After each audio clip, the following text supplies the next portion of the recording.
The views expressed on the previous programs are those of the host, guests, and callers, and do not reflect those of the Music Broadcast Group, its staff, advertisers, or agencies. You're listening to South Florida Sports. Hey, we're actually connected to the one day in a row on the phone. Fort Lauderdale. It's early yet. Oh. Don't get excited. It's early yet? Well, that's bad news. 560 WQAM. Later than you think. The Neil Rogers Show. To talk to Neil, dial 567-0560 in Dade and Broward.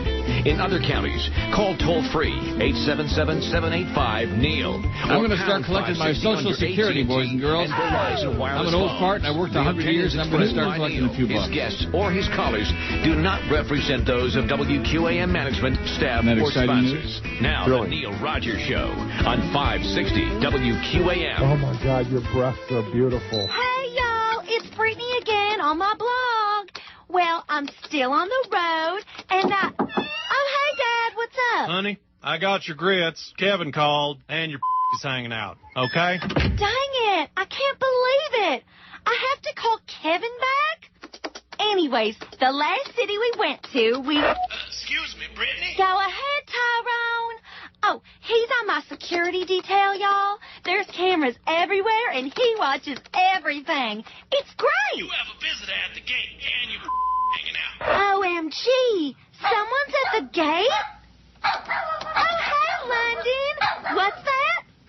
Sean Preston fell in a well?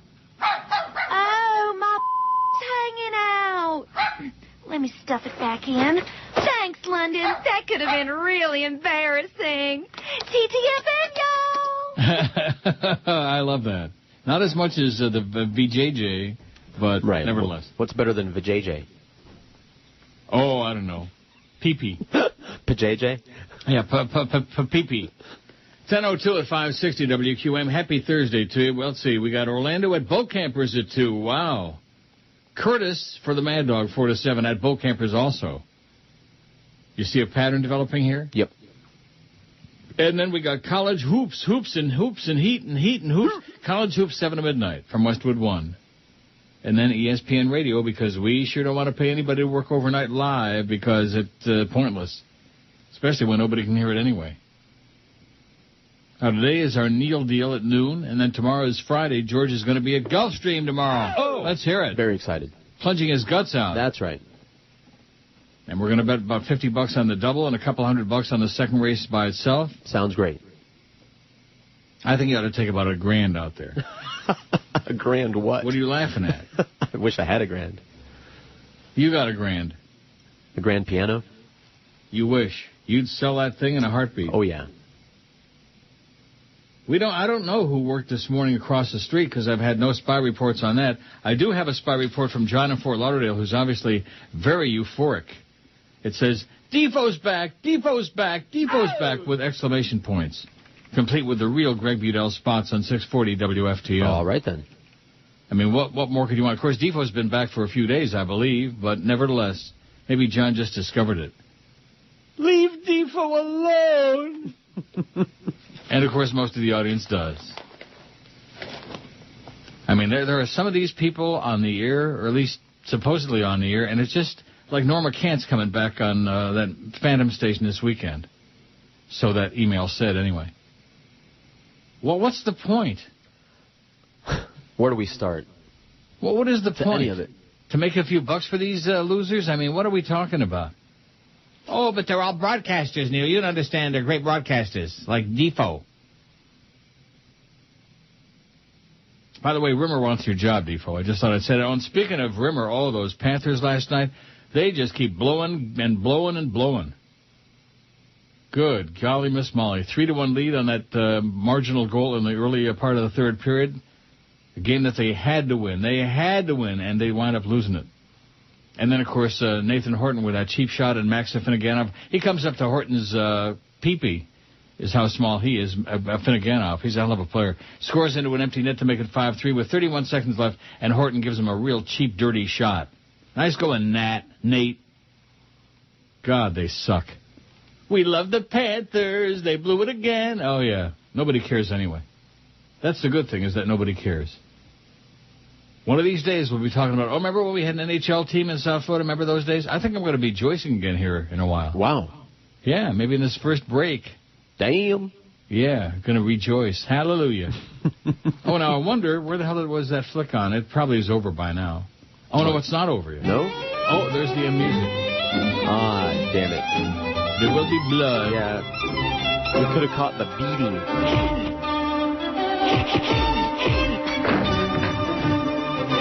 The bowling.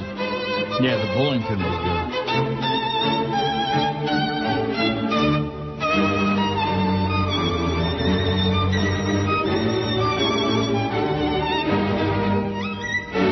I guess they figured a lot of dramatic violin music all throughout was going to make it a great flick. It was a piece of turd, man. Oh, you're wrong, Neil. You don't understand. Great film when... yeah, right. I'm wrong about everything. The Dow's up 60 points. 63. Whoa. Okay, let's take a look at the poll before we get started with today's Chazarai. And we got some.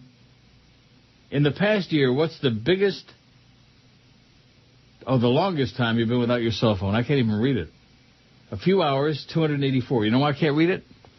Why? Last night at my Chinese no-speaking English market, I discovered, I was just looking for soda. I wasn't going to buy any candy or ice cream. Uh-oh. And I saw... Yeah. Marshmallow bananas. You know those little orange marshmallow things? Like those cream-filled cookie thingies? Or? No, not cookie things. They're marshmallows. They're orange. Okay.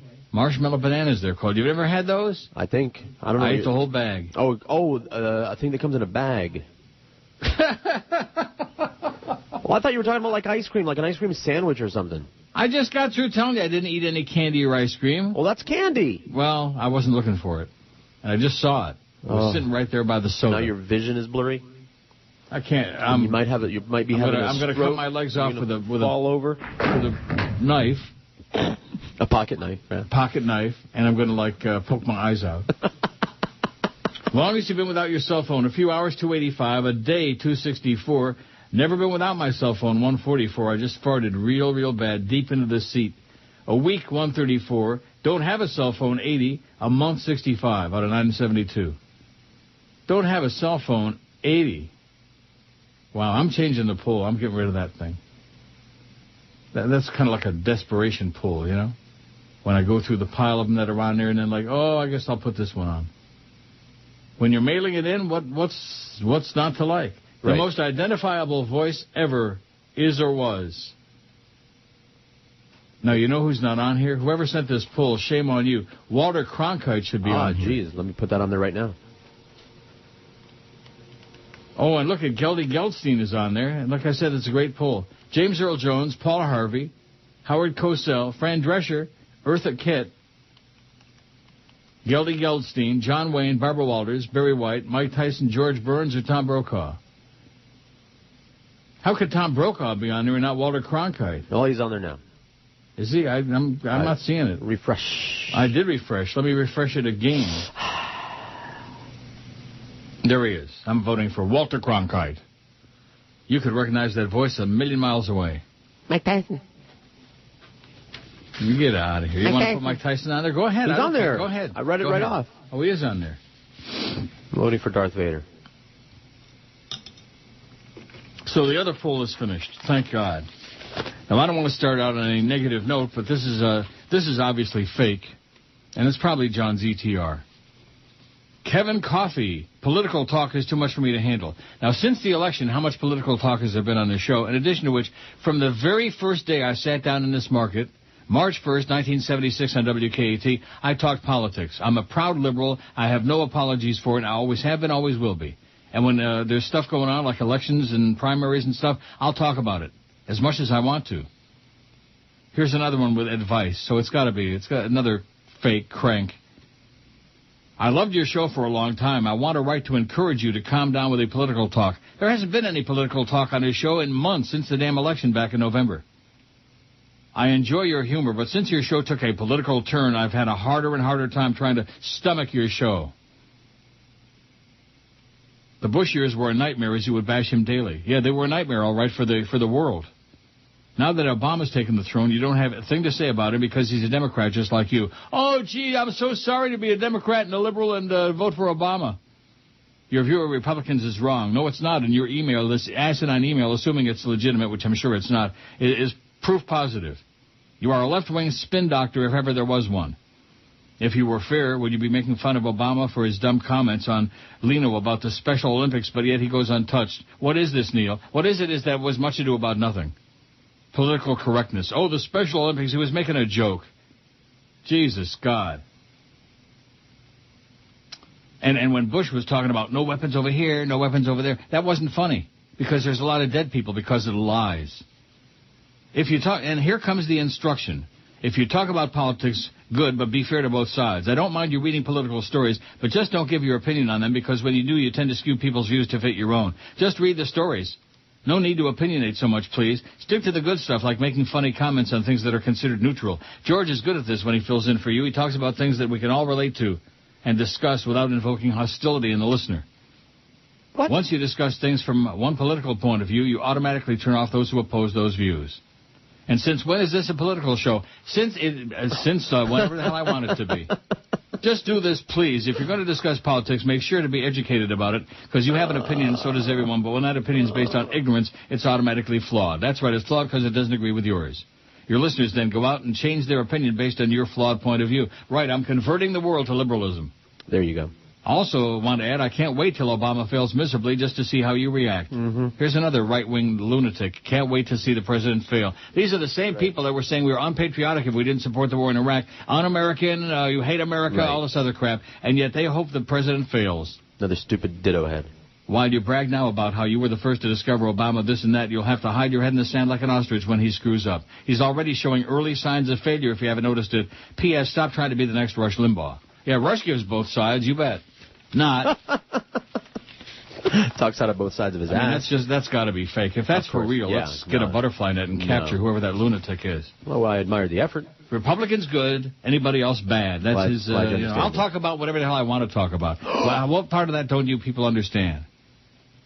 I'll talk about whatever the hell I want, and if you don't like it, bye-bye. Bye-bye. You can try harder and harder to stomach my show. That's John's ETR for sure.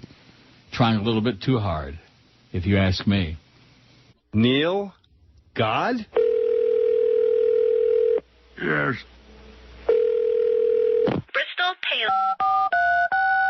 Hey, Bristol, it's Levi. I've been thinking a lot about why you dumped me, because you think I'm immature. But you'd be impressed by how much I've grown up lately. Got hair and strange new places. Anyway, please call me back. Bye-bye. Hey, Bristol, so you said I was immature, but guess what? I think that you're immature times infinity. Stamps, no tapebacks. Hey, it's me. Sorry I was mean earlier. Anyway, I went hunting today and shot a moose right in the knuckle. Get it? Moose knuckle. Okay, call me back. I've matured. I miss you. Bye-bye. Hey, it's me again. You want to go see Witch Mountain with me? I heard it was so freaking awesome. Call me. Hey, it's Levi again. Haven't heard back from you yet. I guess you're probably with Trip over at your mom's house. God, she's so hot. Call me back. But dress up like your mom when you call me. You can look like your mom while I'm talking to you. He sure is pretty, I'll tell you that. 10:18 at 560 WQN. That sounded real faggy to us. Yay. Too bad.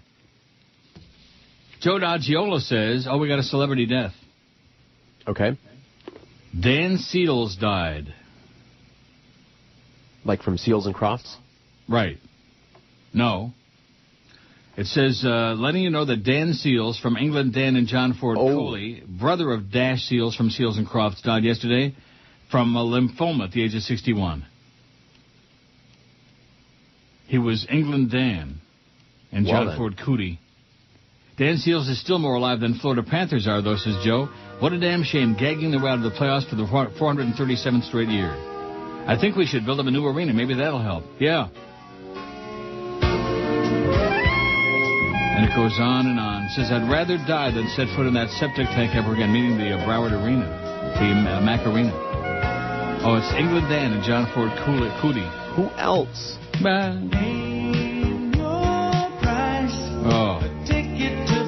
Talk about syrup. Well, yeah. That's the kind of crap you'd hear on the coast. It's 82 along the coast. How's Johnny Dork doing? Is he still surly and Probably. Stupid Stop picking on the bird, would you? How come guys, when it's like 90 degrees in the shade, wear flannel shirts? I don't know. It's a look. It's like the day we were at Gulfstream, and I was wearing that long-sleeve shirt. It's the only one I had that was pressed in my place down there. Okay. A couple of votes for Boris Karloff for the poll. Well then, let me put that on there. And John Huston. I knew I'd be adding a lot. That's fine. Then what about Vincent Price? And since we're putting horror movie people on there, Vincent Price and Bela Lugosi. We are going to the castle. Huh? Doing it now. Good. All those horror movie people. What about Peter Lorre? You're getting ahead of me. Go over the list again. Talk about identifiable voices. My God. Who? Peter Lorre sounded like a... Yeah. A nebbish. Bela Lugosi, Peter Lorre, Vincent Price. Who else? Who am I missing? Bela Lugosi, Peter Lorre, Boris Karloff. Boris Karloff, of course. A must. Yeah. There could be a whole lot of people on there. Oh, yeah. In the early going, Howard Cosell is winning. Howard Cosell. He's still dead, by the way, and his hairpiece is in Dave Johnson's apartment. You realize it's not going to be that far down the road. We're going to be getting our yearly call from Dave with the Derby. Right. In May, whatever the date's going to be. First Saturday in May. It's already the end of March. Time marches on, baby. That clock just keeps spinning and spinning and spinning. Can't stop it. Can't put it on hold. Can't put it on pause. Can't put your pause on it. At 5 o'clock this morning, and this story right here, this is what's happened to our business. At 5 o'clock this morning, the once mighty AM powerhouse here in Toronto, 1050 CHUM, CHUM, relinquishing its self-proclaimed title as home to Toronto's greatest hits and playing second fiddle as an adjunct to CTV All News Cable Net CP24, City Pulse. They're simulcasting City Pulse 24, which we already have, a great 24-hour news station, 680 News. But this is just another way to cut down costs.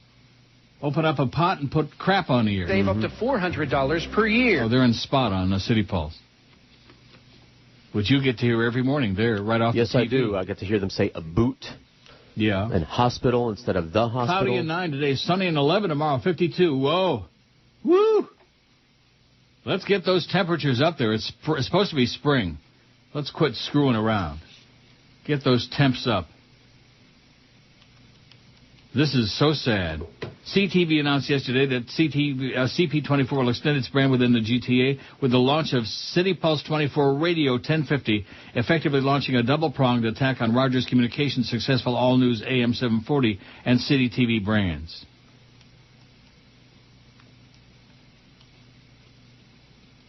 $7.40. Whoever wrote this didn't know. I don't get it. 680 News. Anyway, in making the announcement linked to a launch of 5 a.m. CP24 breakfast news show, Bob McLaughlin said, "This exciting new program, coupled with City Pulse 24 Radio 1050, enables us to deliver an unprecedented level of service to our viewers and listeners unlike anywhere else in the city." Yeah, that morning show, that breakfast television, you know what it is? It's noise. Oh. Noise. They get on there and as much noise as they can make. They do a good job of that. They do. They make a lot of noise. They've got people screaming and yelling and singing and dancing and jumping around and just make a lot of noise. Unfortunately, the jocks at 1050 CHUM are not likely to share in the euphoria of the all-news merger. The transparency of news and information somehow overlooked the fact that the deal means a further reduction in the headcount at the AM station. According to one insider, gone are David Geets-Haydu, Kerry French, Leicester Doyle-Wood, who was the news secretary, Nikki in traffic, and a whole bunch of other names. This past November, City Pulse 24 launched a new on-air look complete with a state-of-the-art newsroom, bada-beep, bada-boop, bada-bop, all this other crap. Banks of computers running City Pulse's advanced weather and traffic systems are prominently featured throughout the set. With average daily audience reach of more than 1 million viewers, City Pulse 24 remains Toronto's destination for breaking news, delivering top-rate coverage on issues that are relevant to Torontonians. And now, they're simulcasting it on 1050 on the AM dial. How's that? Radio is in. I told you to take it and throw it in the toilet, and now radio is in the toilet. It's official. 1050 CHUM. That would be like like WABC or WBZ. Going all, not just going all news, but simulcasting. It would be one thing if they're going all news with the news staff, but they have no news staff. They're just opening up a pot and simulcasting City Pulse 24. Which, if we had an all-news station on TV in Miami, we could do that. But we don't. We don't have one on TV. We don't have one on... Thanks to Cheap Channel, they really screwed it up big time, man. Mm-hmm. What kind of a major market has no all-news radio station? What kind of a Bush League town? I think you said major market. Steve White did the morning show, by the way, this morning across the street. And according to the email, he's so boring he makes Jimmy Syphilitic sound like Howard Beale. How do you like that? All right. The PD did the morning show. They're just floundering, man. Floundering. They blow out Sid the Kid, which, of course, is a smart move because he's never going to crack a 2 share no matter where he's on in this market. Never. But then they have nobody to replace him. I mean, wouldn't you think that you make plans on this? Well, what, if it was a radio station, then yeah, I would think that. People probably won't know the names, but definitely recognize the voices, says Brian. Don LaFontaine and Thurl Ravenscroft, both great, but dead. I have no idea who that is. Either one of those people. Don LaFontaine is that theater voice guy. Remember from the Geico commercials? In a world where... Blah, blah, blah. Yeah, well, good. Yeah, Cornell, Miami. Have a nice day, Cornell. Leave me alone. Here's one that says, I sent this suggestion to George, but I guess he's not checking email. Richard Nixon should definitely be on the poll. Thanks. I don't have that yet. You get the emails way quicker than me for some reason. Why is that? I don't know. Wow. What a revelation that is. And don't talk about politics, and don't talk about religion, That's right. Don't talk about the stuff George talks about. If I talked about the stuff you talked about, what would be the point? There'd be no variety. Exactly. What am I going to talk about, roller skating? We're probably as dissimilar as two people can possibly be. Right, that's right. Good God. Today's Thursday, by the way. That means it's our Neil Deal at noon. Every week we bring you a great Neil's Deals restaurant, and this week at noon we welcome the Hard Rock Cafe. Oh, don't tell me. I won't. That was it? That's it. Neil Rogers. This is CNN Breaking News. Senator Larry Craig is denying any wrongdoing despite a guilty plea stemming from an incident in an airport men's room. Senator Craig, thanks for the interview. Do I know you? Have I met you before? No, don't think we've met. And could you get your hand off my knee? I'm gay, and I cruise, and I hit on men. Not interested, Senator. So how do you pick up guys? I make eye contact. I smile at people. They recognize me. I go around anywhere hitting on men. Okay. Here's one thing I do. I seek and ask. Oh, thanks for coming by, Senator. I hope Idahoans will allow me to continue serving gay people at the Minneapolis airport. CNN Breaking News. Idaho. 1031 at 560 WQAM. Don't forget to join George tomorrow at Gulfstream. Right. Now, how many people come out and actually see you and participate? I don't know. Couple, 3. What is that? 4, 5, 6, whatever. What kind of a turnout is that? Weak. Nevertheless. Pathetic. I got to blow my nose. All right. Oh, it's stuffy. Go ahead. Stuffy. Oh.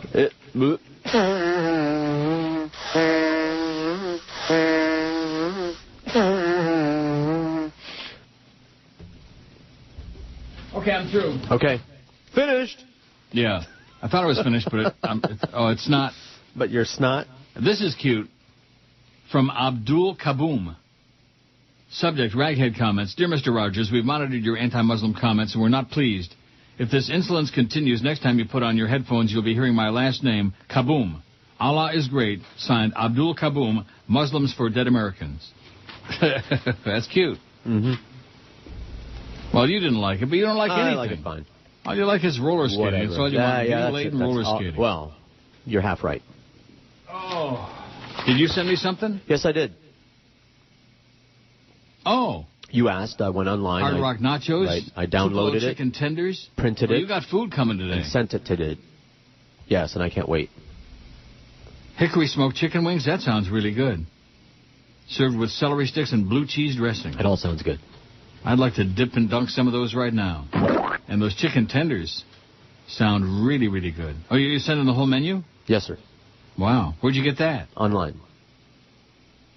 So, in other words, not from our sales department. No, well, I mean, if I had asked, I'm sure that Steve would have gone to the effort, but it's just way faster to do it myself. Yeah.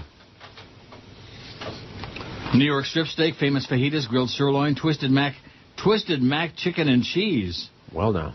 A grilled chicken breast tops off twisted cavatepe pasta.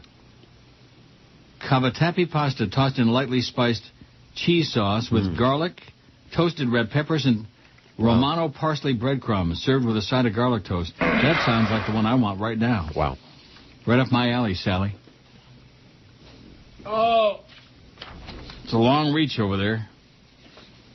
And you can also have that as a side. Twisted mac and cheese. Great. Hand-breaded onion rings. White cheddar smashed potatoes. Some good stuff on the menu with the Hard Rock Cafe.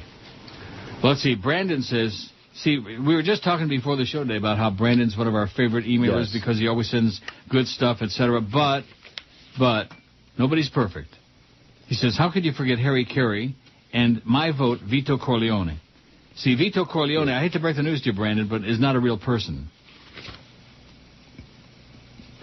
He's a character in a movie. We're not putting characters for movies on. Last time I checked, he was not a real person. Vito Corleone. Vito Andolini de Corleone. And this is for you. Oh, that was I don't know what he's saying, but... Yeah. It must be awful. Oh, he's gutting me. Are you picking on, what was his name? Oh, boy, We'll never know what his name was. Yeah, we will. How much stuff are you sending me, by the way? 7 I didn't pages. ask you for like a book. 6 pages. Well, the menu, there it is. Legendary 10-ounce burger, the SOB burger. Wow. With chipotle pepper puree and topped with jack cheese. Hickory barbecue bacon cheeseburger, the big cheese. The red, white, and blue burger.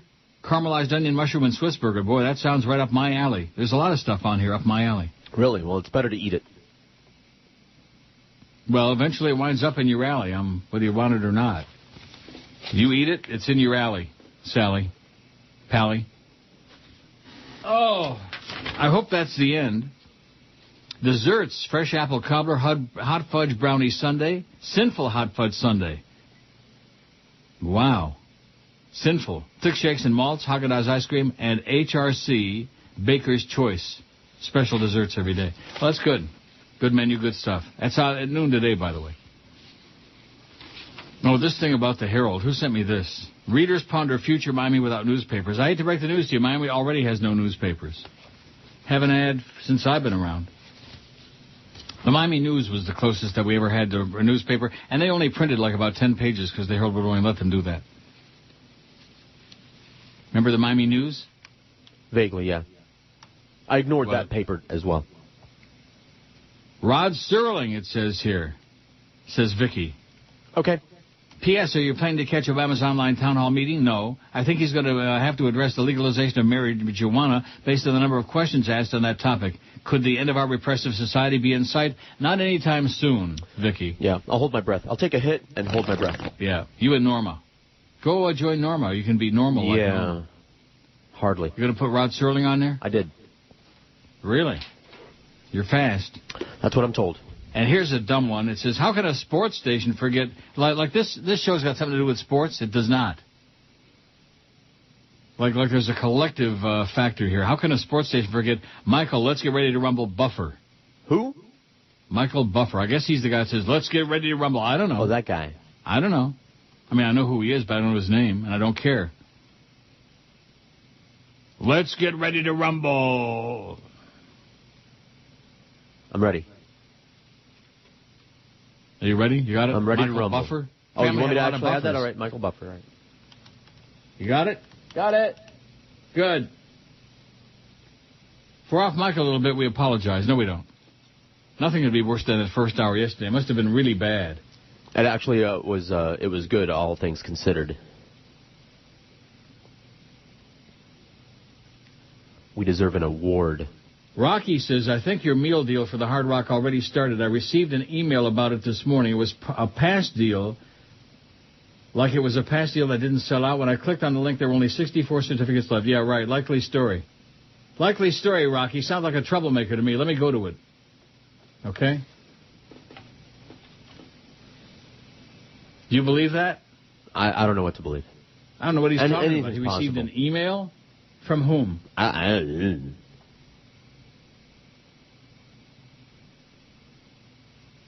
Looks normal to me, but I don't, what do I know? Looks just fine to me. Okay. Looks just like they always look. Whatever. An hour, 20 minutes, and 54 seconds before they go on sale at noon. Right. So, Rocky, get a life, okay? Just an agent provocateur. Just trying to stir the pot. George is trying to smoke it. This guy's trying to stir it.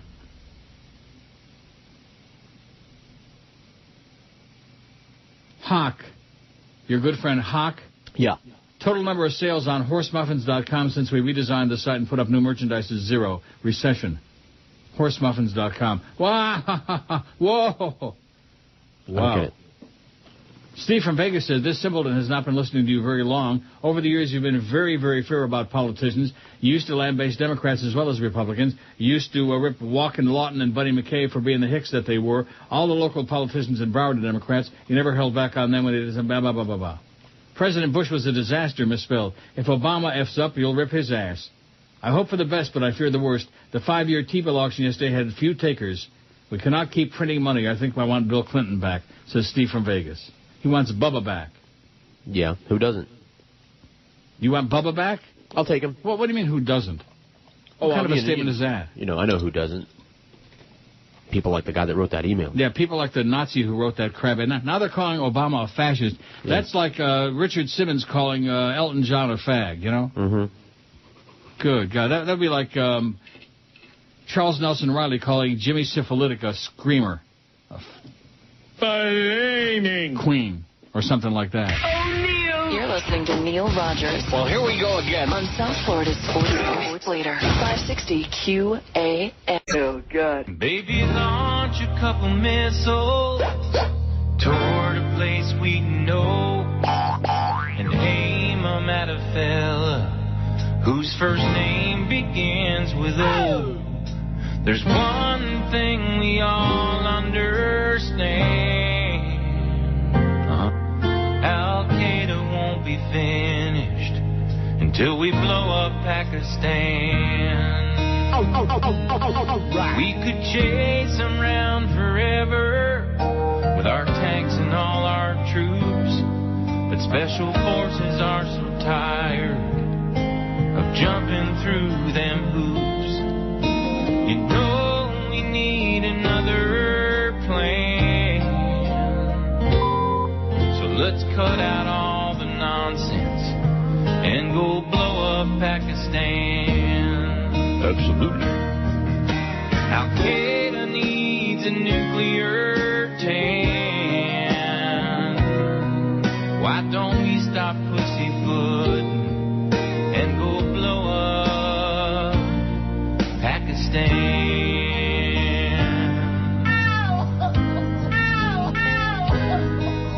Boom, boom.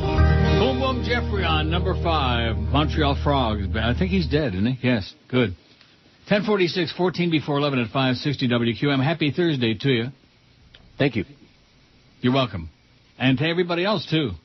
It will be. Happy Turds Day. Boy, I'll tell you, this week is just flying by. Sure has. And it's a miracle considering that 1 hour that we had to deal with yesterday between your technical wizardry on that end and my yours on that end. On this end. Right.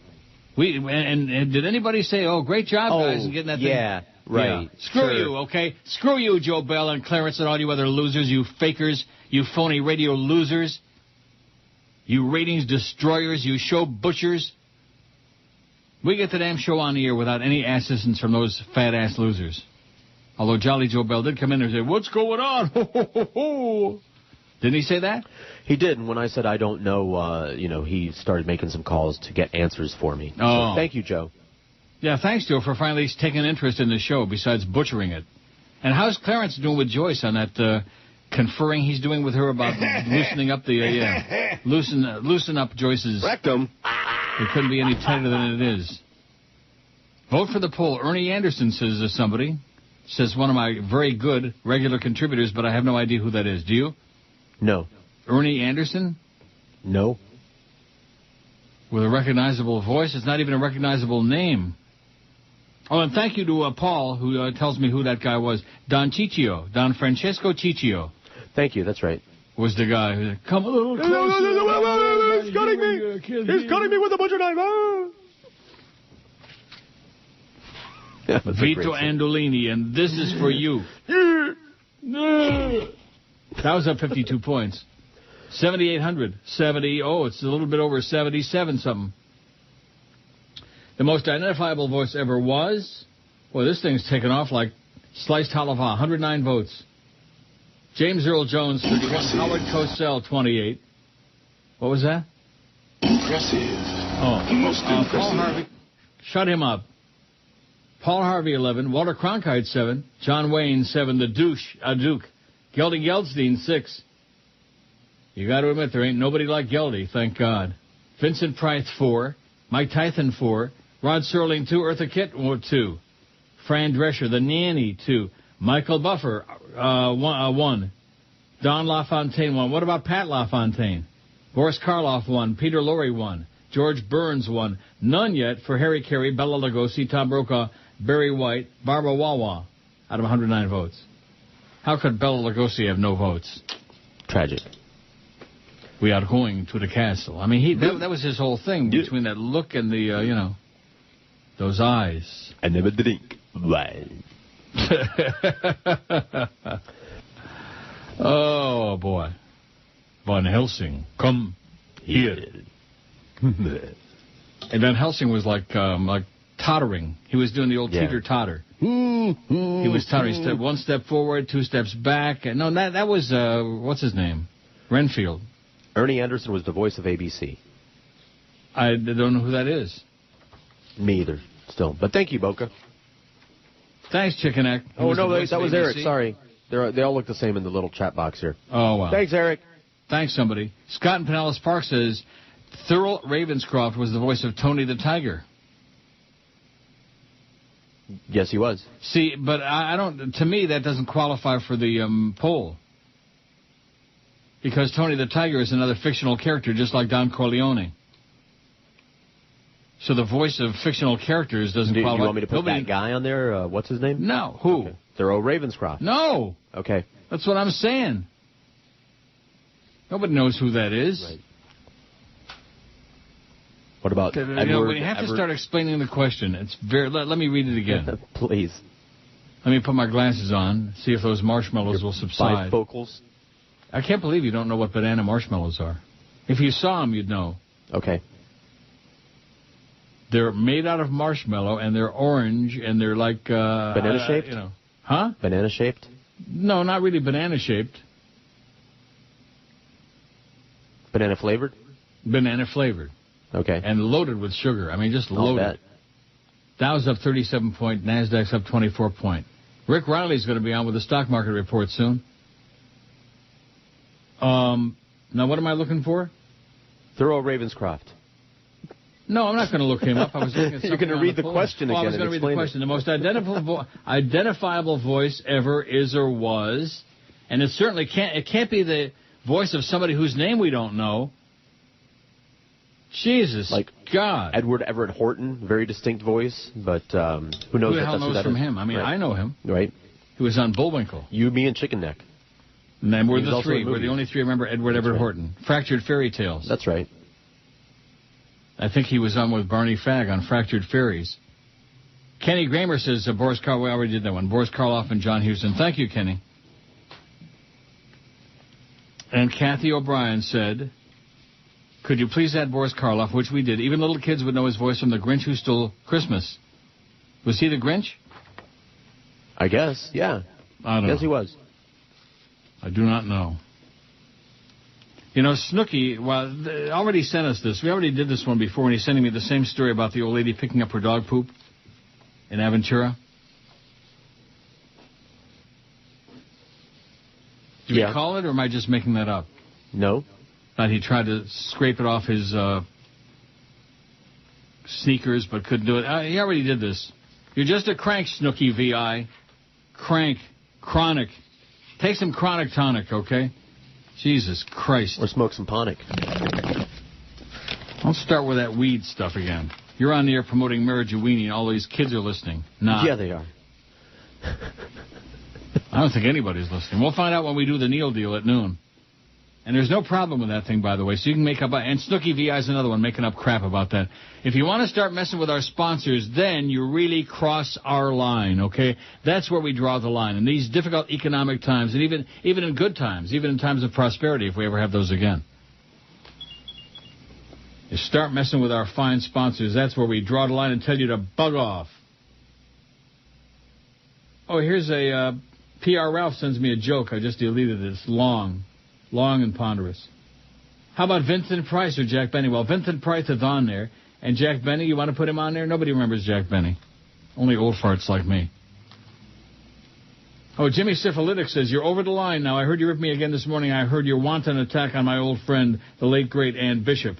You said Sandy Payton was driving around town with Ann's body in the back of a pickup truck. That's criminal. It is criminal to be doing that with a dead body in the back of a truck, I would agree. Is it? You always go so low just to get a cheap laugh. Shame on you, Rogers. I'm monitoring you. He's monitoring me. Oh, I'm scared now. I'm scared. Lauren Green, somebody says, for the poll. Okay. Lauren Green. Ernie Anderson was also the voiceover guy for The Love Boat. The Love Boat. I don't know that. I'm sure if I heard his voice, I would know. But again, nobody knows Ernie Anderson. Right? Right. See, that gets into a gray area. I'm just going to put them on there just to pacify them. They made the effort. There you go. Doesn't cost nothing to put it on there. What? So in other words, any name that they send us, if they send us Ish Kabibble, you're going to put that on there? There we go, yeah. Ish Kabibble.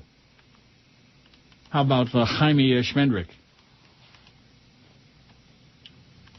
Rick says, for your poll, Cox on the radio. Don Cox. You want to put him on there? Sure. He's still dead, but you can put him on there. Ernie Anderson says Jeff was the great ABC announcer. Tonight on The Love Boat, he was also Ghoulardi, horror movie host in the early 60s in Cleveland, one of the first TV hosts. He was also a partner with Tim Conway before he had it big with McHale's Navy. What does that mean, he was a partner with Tim Conway? What does that mean? Oh, my anal chapstick says... How could you forget the dulcet tones of Gilbert Gottfried? I'm trying to forget it.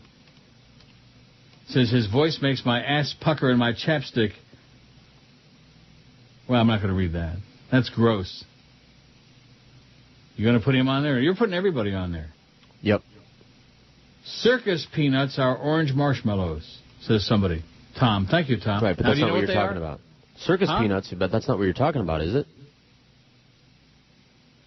Well, I think they are.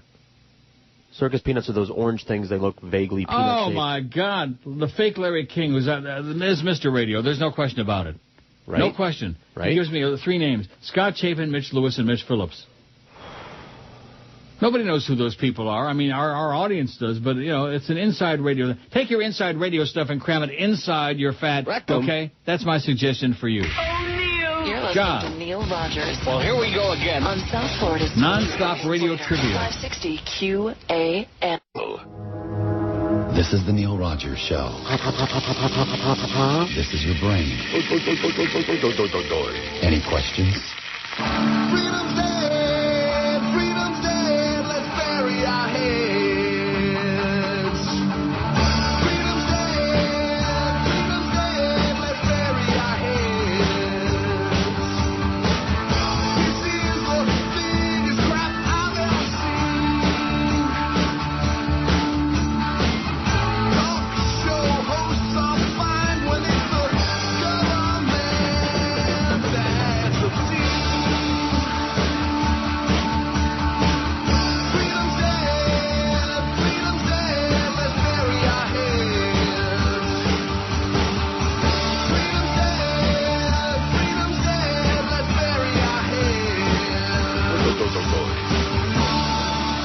Well, somebody mentioned Mitch Lewis. I couldn't resist. We had to play something, right? Right. 11:02 at 560 WQAM. Can 2 million sandbags save Fargo? Fargo, North Dakota is underwater. Have you seen that? Yeah, I saw it on the news. The Red River is rising. Ain't going to be losing much. You been there? Oh, yeah. Somebody for the poll suggests, and this is really pathetic, although I just forwarded you a great... You'll get a little chuckle out of it. can't wait. Let me do the... It's a MySpace for the fake Boog Shambi. You got it? No. No, you haven't even got it yet? No. You're already chuckling? Somebody says Boog Shambi for most recognizable voice. I mean, come on. Come on, people. Jesus God. Anyway, Ernie Anderson, according to one of my correspondents here, his son, director Paul Thomas Anderson, dedicated his 97 film Boogie Nights to his memory. How do you Similarly, like that? a 1997 episode of The Drew Carey Show was also dedicated to his memory. I'm sorry, I never heard the name Ernie Anderson. I mean, I know the voice, never heard the name. Just like the guy who either croaked or he got canned. I think he croaked. The guy who used to do, this is the NBC Evening News with Brian Williams. You know that guy? Yeah. Horrible voice. Just, I mean, he must have had naked pictures or something. Sounded like he was 200 years old if he was a day. I don't know his name either. And I don't care. More than a decade after Ernie Anderson's death, radio stations can still license Anderson's voice for promotions. By paying a licensing fee, stations including New York City's WHTZ use Anderson's voice for positioning statements such as, if it's too loud, you're too old, and lock it in and rip the knob off. Now, how do they do that? Audio tape? What do you mean? Like they have that in a can? They have it in the can? I imagine. Well, he probably spent a lot of time in the can, or on the can. I don't know. He's dead. Yeah. More than a decade. He's been dead for a long time. The Dow's up 58 points. Brandon is back again. Brandon, let me say this to you. With all due respect, I know your intentions are the best. And anybody else, too. People keep sending me these lists. You know how that goes? Yep. Half a dozen names, most of which are already on there. The most identifiable voice ever is or was. Not give me a list of names of people with voices we know. You see? Right. Don't give me a list of names. One, the most identifiable. Not a whole bunch of identifiable voices. Right? All right. The question isn't how many distinct voices can you name? That's right. But they always do that.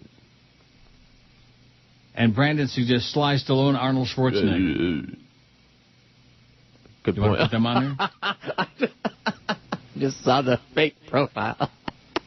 Oh, did you? I told you you'd get a chuckle out of that. Isn't that great?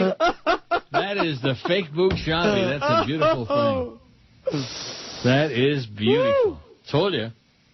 Oh. I just couldn't resist. I knew we'd finally get a chuckle out of your dumb ass. And do you want to put Sly Stallone and Arnold on here or not? Yes, I do. I'm just going to read off the list here. It'll kill some great time, and then you decide what you want to put on there. All right, I'm going to put everything on there. Until the food shows up, and then my hands will be busy. Ernie Anderson was not only the voiceover guy for ABC, was the announcer for America's Funniest Home Video and booth announcer for WPLG in the 1980s. Well, how do you like that? The Love Boat. He's dead. And I got a couple suggesting Don Pardo for the poll. Don Pardo. Okay. Now, was it Jeopardy or what show? I don't know. More than one, I think, right? No, I'm sure of that.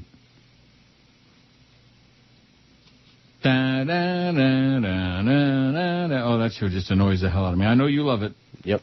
And you'll be pleased to know I don't watch Wheel of Torture anymore because I play it so much at the Woodbine. I don't need to watch it. Because some of those people are so stupid. They can fill in all the letters and they still don't know the puzzle. You know, I mean, well, what is that? Yeah, stupid. Somebody says the voice of John Facenda of NFL Films. Well, that's true, but I don't think most people knew his name. I mean, sports nerds knew his name, but most people don't. In addition to which, he was replaced by that horrible, what the hell's his name, that does the Eagles games, the Philadelphia guy? Oh, my God, he is so bad. And a lot of people think it's the same guy, and John Facenda's been dead for years. But you can put him on there, John Facenda, F-A-C-E-N-D-A, if you want. Got a great voice. F-A-C-E-N-D-A? Right. Who's the guy that replaced him who just is horrible? Who did we say after Arnold? Sly Stallone. After that. That was it. Those came in together. Oh, I don't know. There was another one I said no. I don't know. Listen, there are going to be so many on there. Sean says George is straight. This is your friend Paul Sean? Yeah. Which I thought Paul Sean was done. I thought he decided he didn't have material for the show. Maybe he came up with some. Well, he says, I listen to Monday's show, and I must weigh in to set the record straight, so to speak. Some of your unlettered listeners floated the ugly rumor that George might be gay. I can say without fear of contradiction that George is stark butch. Your horny little Julio makes Charles Bronson look like a traipsing, mincing fairy with lipstick and rouge and fresh breath. My girlfriend and I met up with George and friends at a local establishment wherein the pair of us imbibed... What?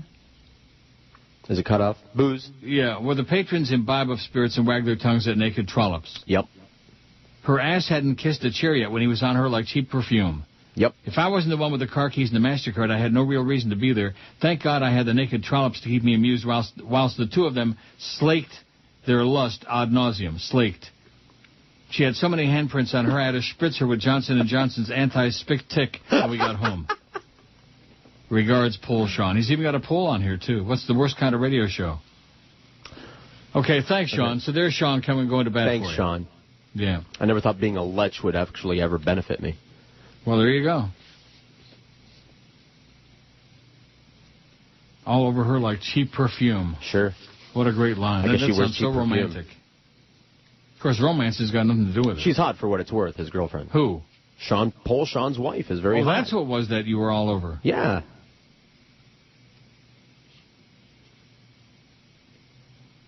I see. Well, isn't that special? It's typical.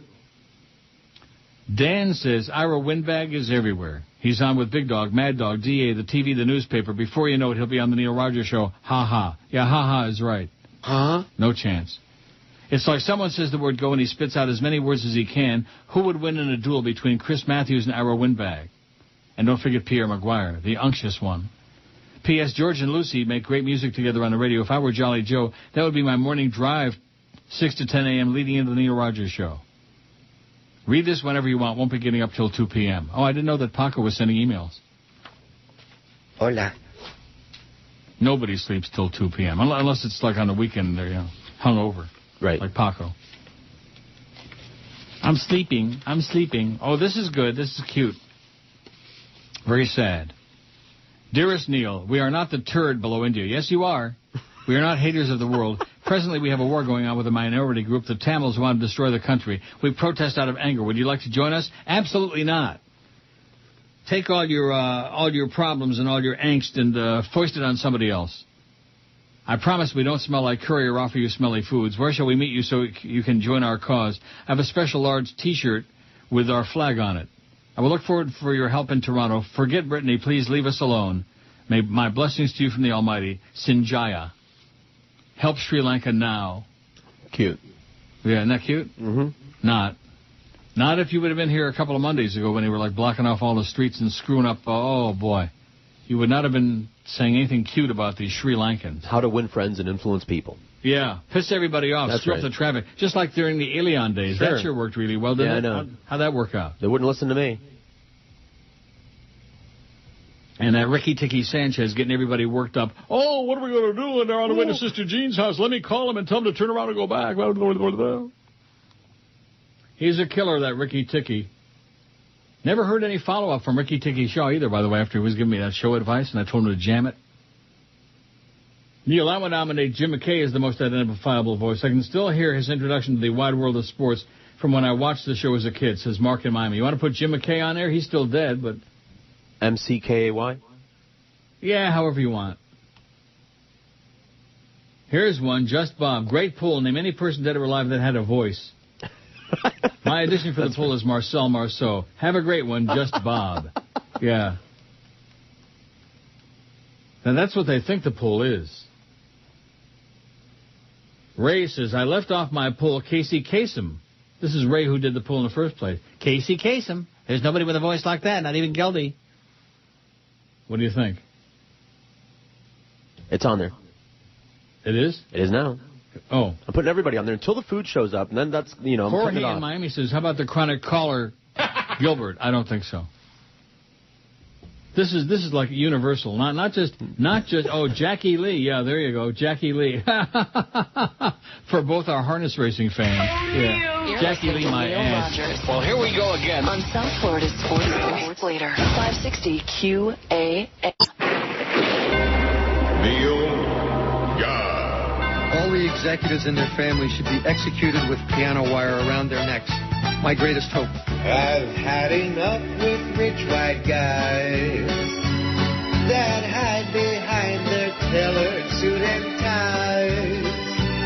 When they get caught raping us and act indignantly, I say take a baseball bat and break their legs and knees and start with AIG. Let's tie piano wire around the CEOs, slice them with a knife from their belly to their nose. Let's tie piano wire around the CEOs and cut off their nuts for stealing from us. Make the bad cock squeal and tie piano wire around the CEOs. I'm looking for all the CEOs' names, kids, where they live, etc. Once and for all, let's penalize these kind of schmucks whose mouths are filled with lies. Let's pull out their nails and wrap their entrails around a Christmas tree and tie these Eucharistic CEOs with piano wire. If the government can't do this properly, we the people will take it in our own hands and see that justice is done. Strip and naked and devour their flesh. Strip and naked and devour their flesh. Strip and naked and devour their flesh. Strip and naked and devour their flesh. Strip and naked and devour their flesh. 11:18 at 560 WQM. Here's a brilliant one from Paul who says, help your show. Neil, this is not a critique, but stop with the dead people and start with the here and now. Your show is slipping away, and I'm trying to help you from losing your ratings in your show altogether. God bless America and President George W. Bush. Signed, Paul in Paradise.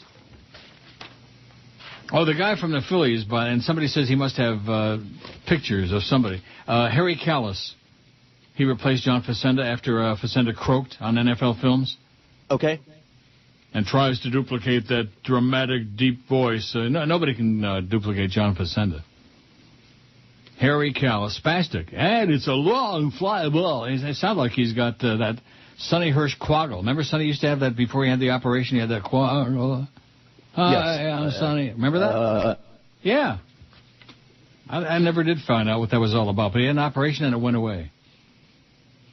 When I was at KAT, I told you that story about 4,000 times. I thought there was something wrong with my radio. I did my show 3 to 6. I went home. I had my dinner in my little apartment. The Jewish Spaniards upstairs were making a racket as usual, a lot of noise. And I'm listening to the radio. I turned on KAT, and there was Sonny with the sports. And, well, this afternoon the Dolphins are going to... I thought, what's wrong with the radio? And come to find out, it wasn't the radio. Sonny had a quaggle. And Harry Callis has the same quaggle. Only Harry Callis is spastic. Alice Rantel says, what about Bill Tanner? No. The TV character Bill Buchanan, James Morrison from 24, sounds just like him. Well, good. I'm happy for you, Alice, but the answer is no. Nobody knows from Bill Tanner's voice. Do you? What? No. No. I mean, come on. Not that we need any additions. We've already got 7,000 names on there, but if you're going to send something in... I mean, God, I'm just tongue-tied. It's so implausible, so ridiculous. That would be like saying Mike Disney, you know. I mean, well, what's the point? Just all this inside radio dreck. It just never stops. Dick Cheney says, put me on your pull as the voice of evil heard around the world. Yeah, signed Dick and Fat Chance. Oh, here we go again. How about Bugs Bunny or Elmer Fudd? Yeah, more fictional characters. God, these people are so stupid. It's really scary. Here's one from Lee. My suggestion is Christopher Lee. You think that's a coincidence that this guy's name is Lee and he suggests Christopher Lee? I don't think so. You want to put him on there? I don't think so. Sure. Until the food shows up. Then I'm off duty. Oh, you're off duty, my ass. We got a great battle. We got a tremendous battle going on for first place.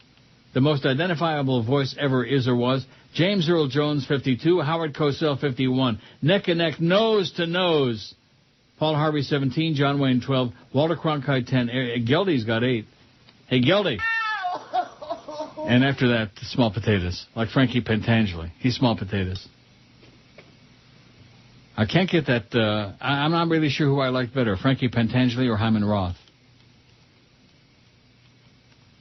And remember he turned up the sound on the ball game? Right. When Michael came to visit him at his home in Hallandale?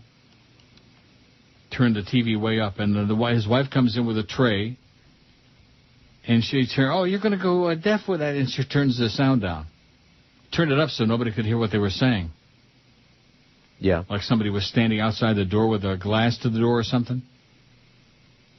A little bit over the top there, Hyman. Hi. Barry says, Ernie Anderson was the voice of ABC. His son is Paul Tommy. Yeah, we know that. He was huge in Cleveland in the early 60s as Goulardi hosting the Friday night horror films.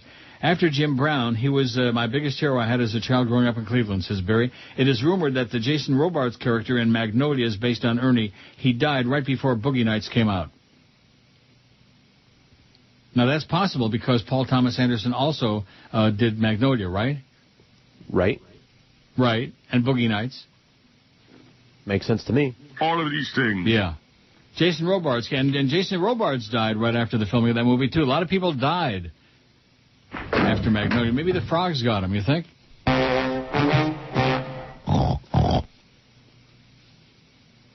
This idiot, Sparkplug420, says, Good morning, Neil and George. Those delightful orange-colored peanut-shaped candy you are thinking of are called circus peanuts. Yeah, these were like those, but much smaller.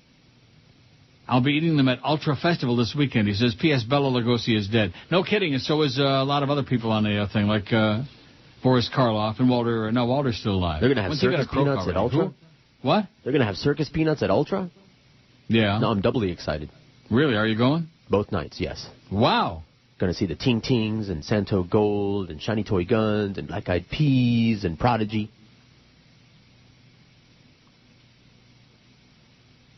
Just to name a few. Oh.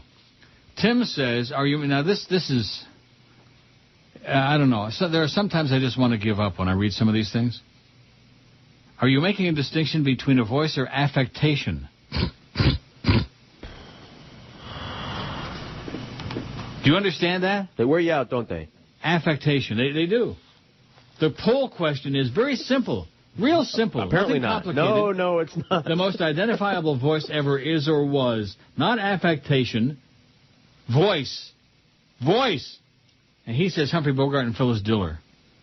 As always, thanks for a great show, says Tim in Miami. Tim is good. He sends some good stuff every now and then, but today he's a little over the top. It's just a stupid poll, okay? Tim, just relax.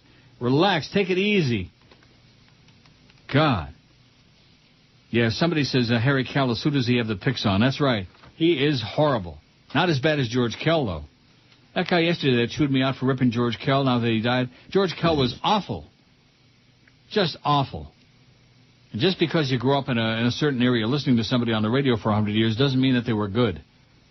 It just means that, just like Jack Brickhouse in Chicago with the Cubs, oh, my God, was he horrible. Hey, hey, hey, hey. He was just embarrassingly bad. And yet he was legendary. He was there for about 100 years. And I'm trying to think, did he follow Jack? Jack Quinlan was great. But nobody knows who he is because he got killed. He got run over by a car in Arizona, the Cubs' spring training place. And then after all of that cleared, then Harry came in. And even George knows Harry. Now, were you there when Harry came in the place? No, I never met Harry, but when we went to that game, the one time I went with y'all to Chicago, we sat right under him. He drooled right on my head. Did he really? Mm-hmm. It was great. I'll be damned. Holy cow. They don't come any better than Neil Roberts. I was there when the fake Harry Carey came in. Oh, well, that's who we just heard. And the real Harry hated him like poison, which was sad. But Harry get a sense of humor, Harry. He was really good. He didn't have one. The fake Harry Carey did a really good job. He did. In fact, maybe I'll play all the drop-ins and then just lay out. Although we got the Neil deal coming up at noon. 34 minutes from now, but who's counting? Oh, Neil! You're listening to Neil Rogers. Well, here we go again. On South Florida's Sports Later. 560 QAM.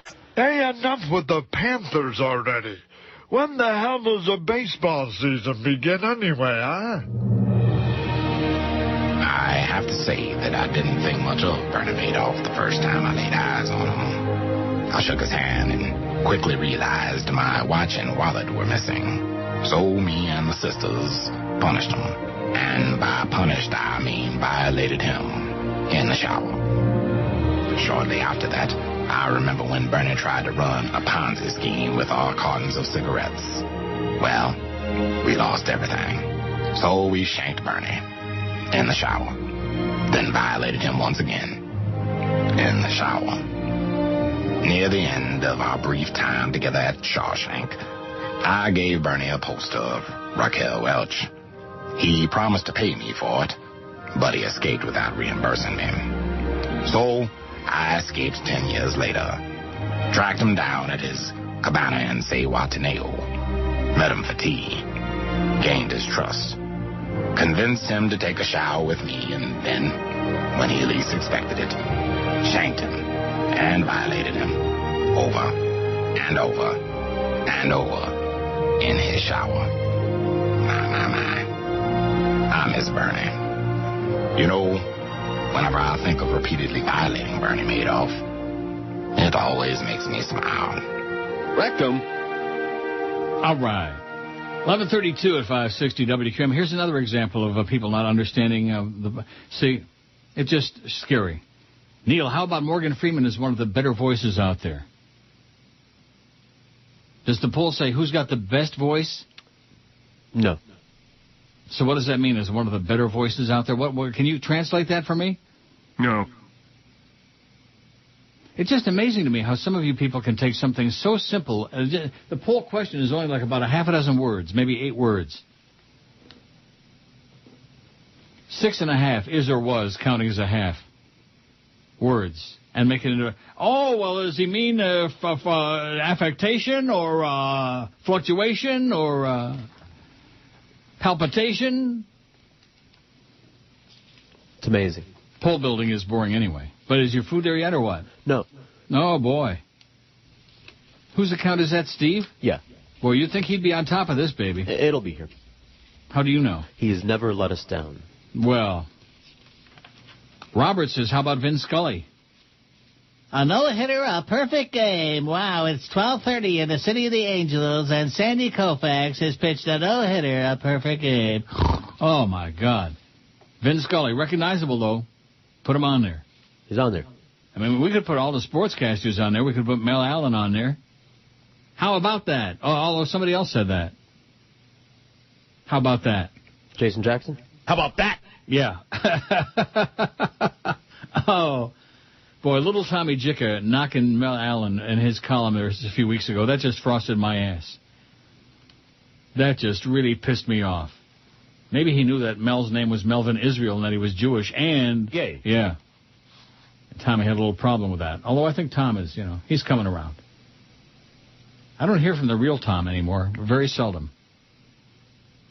But the fake Tom Jicka, a.k.a. Mr. Radio's on there just incessantly. Never stops. Bill says, I'm no fag, but those chicks on the stripped-down link on the website are some ugly bitches. If they're going to post, get some better-looking girls, says Bill. That's not that's the QM thing. Yeah, that's not our bag, baby. Don't blame that on us. Mel Blanc, says John in L.A. Well, you know something? That would be true except for one thing. Nobody ever heard, or at least most people never heard Mel Blanc's real voice. Right. Right? Right. We heard him as Porky Pig, Bugs Bunny. What's up, Doc? Like that. I don't know. Do you want to put it on there or not? I already did. Mel Blanc. You did? Yeah. You did? I did. Why? Just now? Listen, you say a name, I'm putting it on there. Oh, no. How do you spell that? B-L-A-N-C. He was Jewish, too, by the way. No, no, I already put him on there. Wait, you spelled it wrong? No, I spelled it right. Wonder what his real name was. Let me look.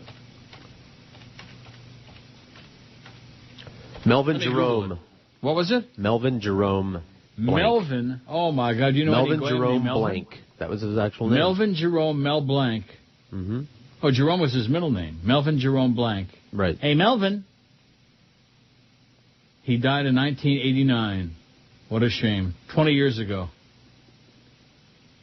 He's not even warm anymore. Look at that picture. Are you looking on Google? Look at that picture. On Wiki. Boy, does he look old. Wow. You're wikiing. Well, there's the picture of him there with the gray shirt on. Mm-hmm. That's him. Looks ancient.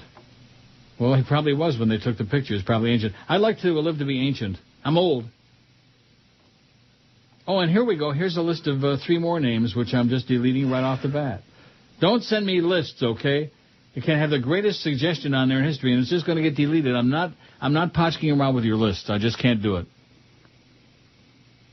I'm having a wonderful day. The show is flying by. We got all kinds of crap going on here with the emails and the poll building and stuff. George's lunch is coming. 24 minutes. We got the Neil deal coming up on there.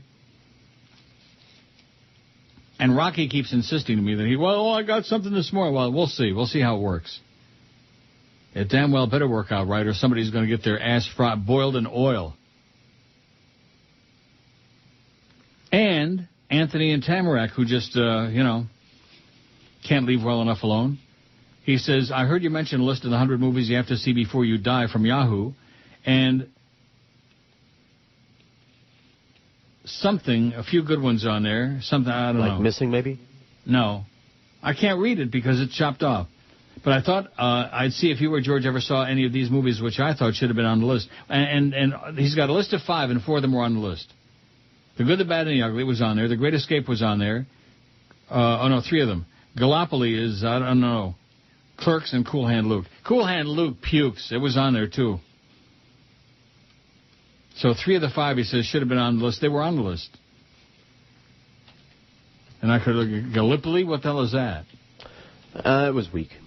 It was what? Okay. It was just a little weak. I think it's a Mel Gibson movie, if I'm not mistaken. Oh, my God. Well, let me ask you one thing. Where's the list? Yeah, where's the list? See, that was back in the day, too. That was 100 years ago, back when we had callers who said, well, we don't have that anymore. All we got is, you're gay, you're gay. That's it. And we knew that. Also, I heard another listener mention Jackie Gleason doing a version of Deep Purple. Here's some info on Jackie's musical career. Although Gleason couldn't read music, he was an accomplished songwriter, arranger, and conductor. How can you write songs if you can't read music? Yeah, you just hum it out and somebody else writes it, I guess. You hum it out? Like you were just doing. In 1952, he cut a deal with Capitol Records, which he agreed to cover any losses if his first album sold less than 60,000 copies, a seemingly unreachable goal in those days. Capitol never had to take Gleason up on his promise, since more than 500,000 copies of Music for Lovers Only were sold. Gleason went on to release more than 20 albums between 1953 and 69. He wrote the theme song for The Honeymooners and The Jackie Gleason Show, and even scored the musical Gidget. Gigot? Whatever. Have a great week. Not Gidget, G-I-G-O-T.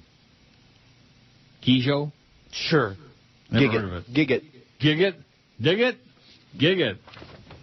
Don't dig Freeway it. And Gig it. Spigot. Mike says, I'm a long-time listener, first-time emailer, been listening since the Zeta days. My brother Larry, has got a birthday on Friday. Oh, let's play him the birthday ditty. Da-da-da-da-da-da, I'll find it. Happy birthday, Larry. Can you please wish him happy birthday? I just did. No charge. We both know how much you hate Notre Dame. Correct. I don't think Al Goldstein likes them either.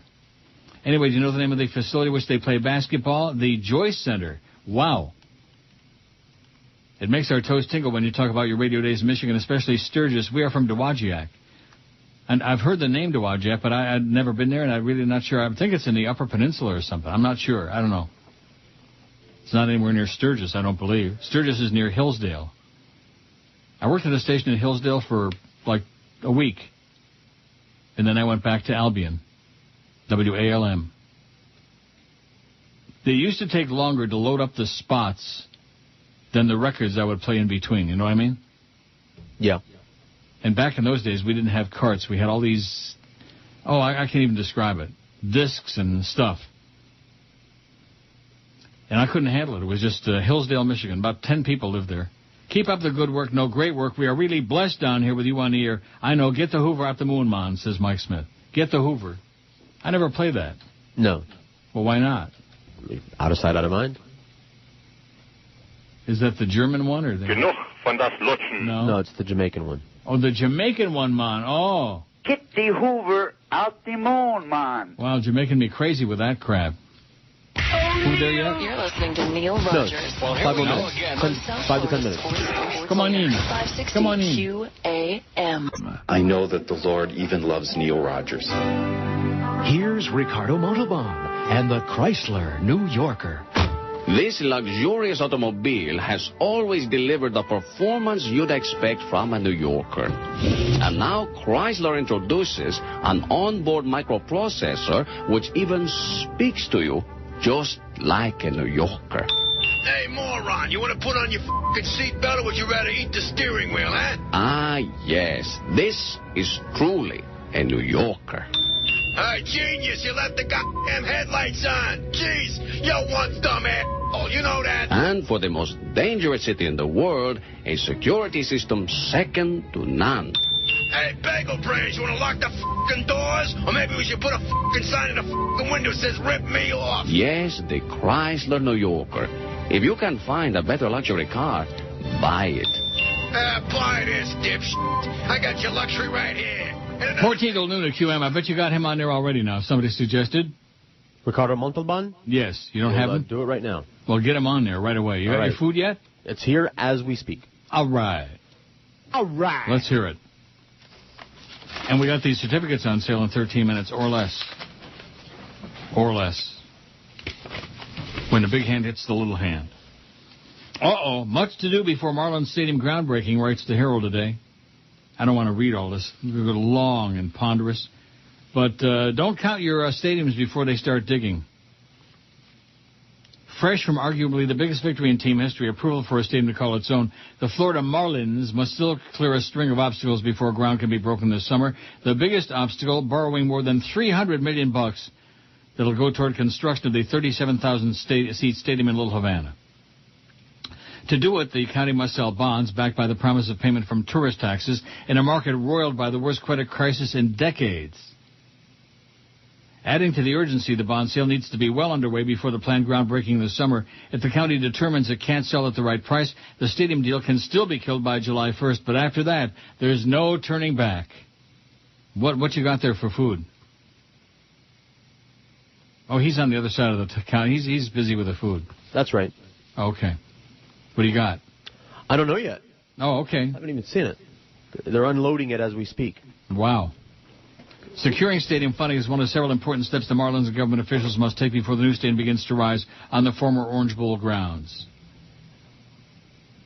But during the lengthy county commission debate on Monday, the focus was on money. Commissioners repeatedly quizzed County Mayor Carlos Alvarez and manager George Burgess about whether they'll be able to win acceptable financing terms in a bond market that's already proven troublesome for government funding. Bada-beep, bada-boop, bada-bop. So there you go. Dow's up 76 points. Designed for the 19th century, and we're in the 21st, we're not going to get the educational outcomes we need. On the other hand, if we talk a lot about reform, but we're not willing to put more resources in, that's not going to work. Well, I better not talk about the president because we don't want to be talking politics on this show based on that one phony email from John's ETR. So we got burgers, we got ribs. I'm eating a honey citrus. Are you eating on the air again? Honey citrus salad. Be careful how you say that. Schmitrus? Don't say it 5 times fast. Yeah. And a whole bunch of other things are still unpacked. Great. Excellent. Sounds really good. It is. We got a flat-footed tie on the poll. This is heavy duty. Seldom in the history of our poll taking on this show do we reach a point where we get this many votes and there's a tie.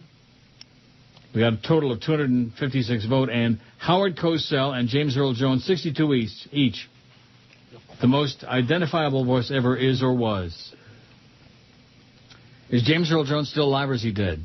Still alive. Wait, I don't know.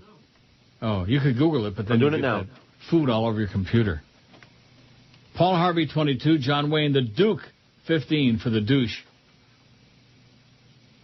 Walter Cronkite, 12. Geldy Geldstein's got 9. Everybody knows that sound. Geldy. Yeah. Mike Tyson, 7. Vincent Price, 6. Peter Lorre, 6. Fran Drescher, the nanny, 6. Still alive.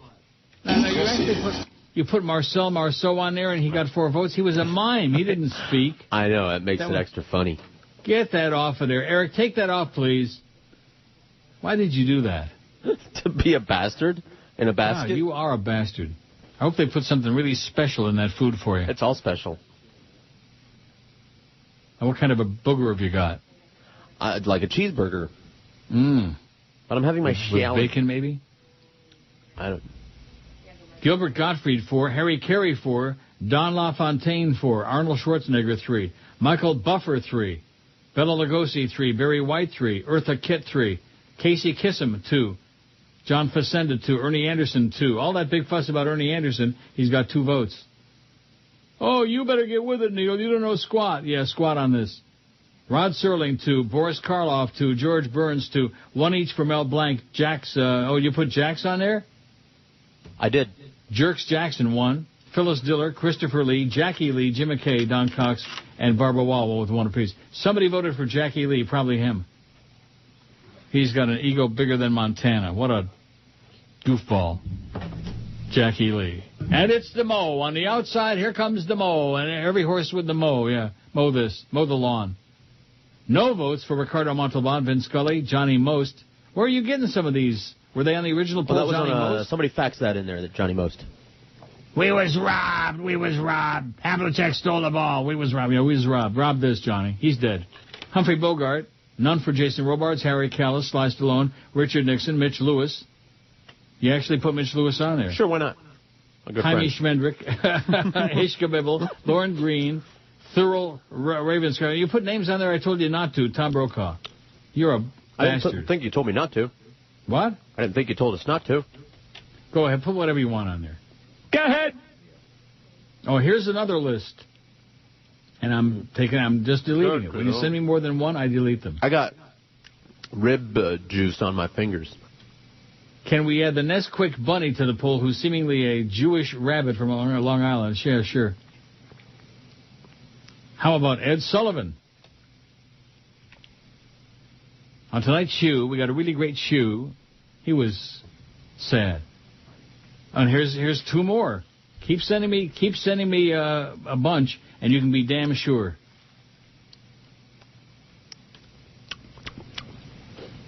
Manny from Acapulco says, how about adding Peter Lorre? We've already got him, don't we? Yes. Actor from the 30s and 40s that usually played sinister roles. Gee, thanks for explaining that to us. Yeah, like we don't know Peter Lorre. Yeah, you're the expert, Manny from Acapulco. God. By the way, did you see the thing? I forget where I saw it last night about Mexico. No. They're killing people like crazy there, and like tourists don't. That's my advice to you. Don't go to Mexico. Yeah, well, I'm just telling you. Do not go if you want to come back alive. Oh, and here's a couple. Well, here we go. If you want to send me a list, more than one, I'm deleting right away. So if you want to make sure that whatever you waste your time sending me doesn't get on there, just send me, here's a couple of black guys, here's a couple. Go ahead. Go ahead. Yeah. God. That tie, we can't break it. Howard Cosell and James Earl Jones, 64 apiece. When I think of one, I always think of the other, don't you? Yes. Howard Cosell, speaking of sports. I wish we had that ABC sounder, that news sounder. We might. Do we? I don't know. Let me look. What the hell is it? They had a really great jingle package back in those days, back in the late 60s, early 70s. I've only got one clean hand. For the news? Oh, they had a great news sounder. Would you give you goosebumps? Da-da-da-da-da-da. Oh, my God. That thing was like... You don't got it? You got no ABC production? You know how slow this computer is, right? Oh, again? I thought that thing woke up a little bit. No, I don't have it. No, God. Wait, no, I don't have it. You're sure now? No, I'm not sure. Well, if it does pop up there, you'll surprise us with it. Right. Da-da-da-da-da-da. Oh, my God. And then, of course, the sports thing for the Cosell show. Speaking of sports... Well, at least the salsa is locale, this story says. The West Michigan Whitecaps, a minor league baseball team, will be offering up major league cholesterol, carbohydrates, and calories in an enormous hamburger being added to the menu this year, the Fifth Third Ballpark. Well, what does that mean, the Fifth Third Ballpark? That's the name of it? I don't know. I guess that's the name of it, in Grand Rapids, Michigan. What a horrible place. The 4-pound, $20 burger features 5 beef patties, 5 slices of cheese, nearly a cup of... something. Mayonnaise? I don't know what. It's chopped off. And liberal doses of salsa and corn chips, all on an 8-inch sesame seed bun. That's a lot of dough, it says. The Grand Rapids Press reports that anyone who eats the entire 4,800-calorie behemoth in one sitting will receive a special T-shirt. And you know what's going to say on the T-shirt? I'm dying over here. yet. Saner fans can divide it up with a pizza cutter and share. The Midwest League team is a Class A affiliate of the Detroit Tigers. George Kell is still dead, by the way. If Ernie could get up here and call one now, and if Rocky could get a hold of one, oh, my God. Anybody who thought that George Kell was a broadcaster also probably thinks that, that Red Deer Randy Moeller's a broadcaster. I'm never going to get over that experience a couple nights ago when they had the audio from the radio on. Oh, my God. Oh, my goodness. Everybody's a broadcaster. You notice that? Lenny Martez a broadcaster? Yes, he is. 11:56, 4 minutes till noon at QM. The Neil deal opens in 4 minutes. How do you like that? It's not showing how many are left or how many. It never showed the 100 to begin with.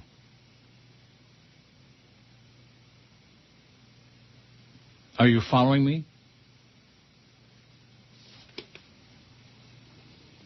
Hola.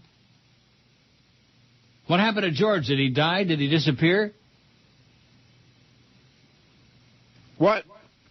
I said the Neil deal thing is screwed up. How do you figure? It doesn't show how many are left. It never had a number. It never had the number 100 to begin with, and it's not showing now. Well, let me go to it now. You're what? I said, let me go to it now while Steve Sloan calls somebody and asks what's up. Oh, my God. Well, it be the 12 to 1 hour on WQAM. Look at who that is. Everybody look at who that is. Lordy, Lordy, look at who that is. Daddy Willie T. Ribs. He's a racing whiz. Race around in his car, that is. The race driver that never wins. Daddy Willie T. Ribs. Now see here, all you kids. They call me Mr. Ribs. One day soon I'll win a race in my Rocket 88. Oh, well, hey, baby.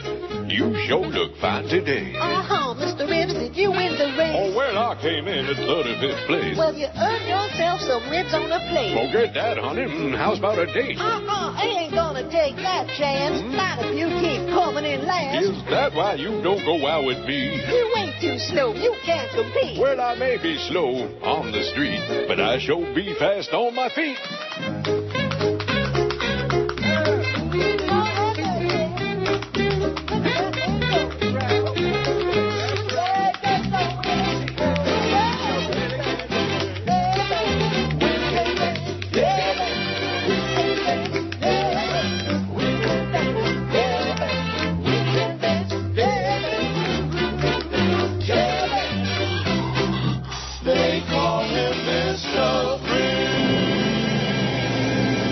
Okay, so what's the deal?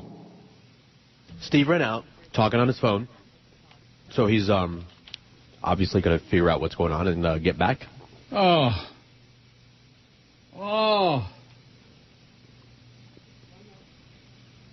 I had a feeling there was something screwed up because we were not only getting emails, but from the beginning it never showed the number 100. Oh, it says all certificates are processing, so they're all gone. Please check back later. So they're all gone, but not official. Well, that was amazing. What? I don't know if that's accurate, but we'll find out. I don't know what's going on, but then again, that's QAM, man. Everything we do is not slow, not fast. It's half-assed. Well, everything. We can't take the blame for this one. I beg your pardon? You know, it's a third party that does the deals there and the website and all that. But that's part of the problem. Right. Is that we have a third party. Like Mo Green said, call me when the party starts. The Dow's up 73 points. There's some good news. I'm ready to just, sit back in the chair and take a rest. I'm serial. This is just deflating. It's discouraging. Everything that we try to do gets screwed up by another party, whether it's a third party or a QM party, whoever the party is. And there's always a song and a dance. Bada-beep, bada-boop, bada-bop, bop, beep, beep, always. And these things where we have no control over them, these things are not done right. Things. Yeah, that's right. They're not done right. Where we have no control, where somebody else is yanking our chain and, And then those emails that I had before, that should have given me an inkling, okay, because it wasn't from some chronic or crank. It was from some regular, responsible listener, emailer, / human being. But it says all certificates are processing. Maybe we are sold out. Maybe all 100 went in 3 minutes. It's possible. It is possible. They got great food. Everybody knows it. Everybody raves about it. Great location. No booze on these. No? Oh. See, don't be open up. Can they be used for alcohol? No. Oh. It says it right on there. The good thing that food is good. They're sold out. They're sold out. Man. That's what. What? They're sold out. They're verifying it now, but Steve says according to them, they're sold out. Well, that's what it says on here now. It says all certificates are processing, which means they're sold out unofficially. Right. Let's hope that's correct. Then we won't have to decipher what the hell's going on. Right. Because some people want to know, what the hell's going on, Steve? With your third party. Oh, my God. Here's one from the fake Rick Riley. How about Jack Nicholson for the poll? Also, he says, are you still able to play the song parody Under the Fridge? Haven't heard it in years. Do we have one called Under the Fridge? Yeah. Can we play it? I don't think there's anything wrong with it. It's not in here. No got. There's the Underpants song. What are you going to do with all the love you're hiding in your underpants? Maybe we can take... Wow. I don't think I've ever played that. That sounds like one of your things. Yeah. Love in your underpants? From 100 years ago. From a old, ancient. Local band. Ancient. Rudy. What? From a local band, Rudy. Yeah. Rudy Kazootie? Mm-hmm.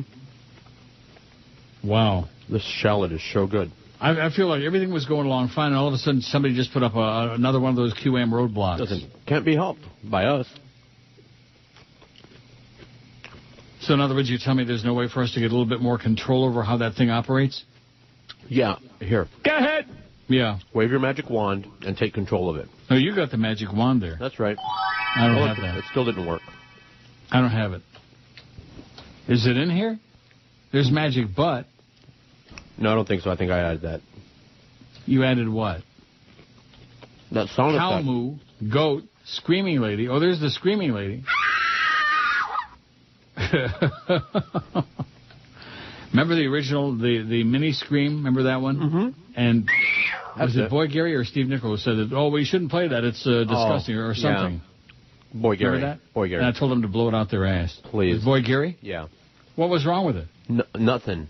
It was something on the air, and he was the program director, and he was gonna, tweak it and have a problem with it. He was going to be a bitch boss. Oh, don't you guys play that? Don't play Trouser Trout. Remember Bob Green used to come in once in a while? Oh, don't play Trouser Trout. That was Steve Nichols. What?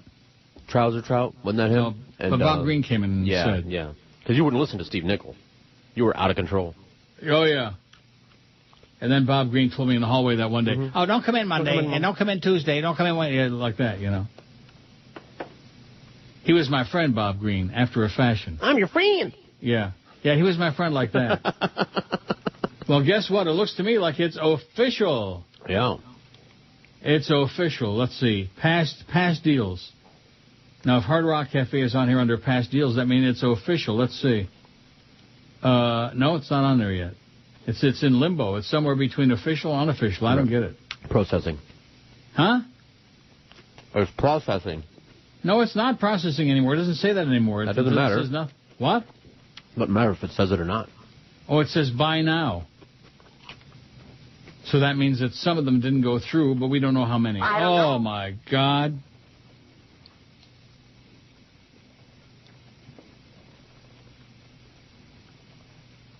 So there could be like one left or 100. We don't know. I don't know. I have no idea.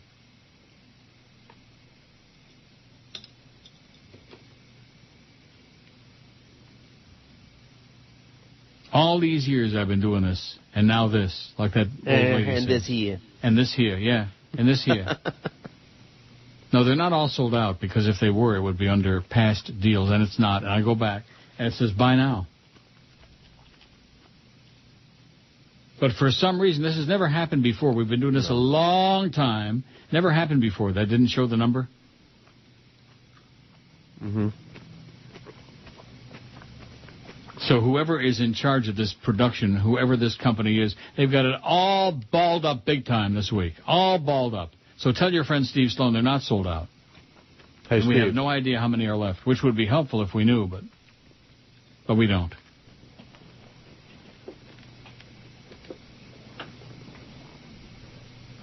No. Don't say nothing.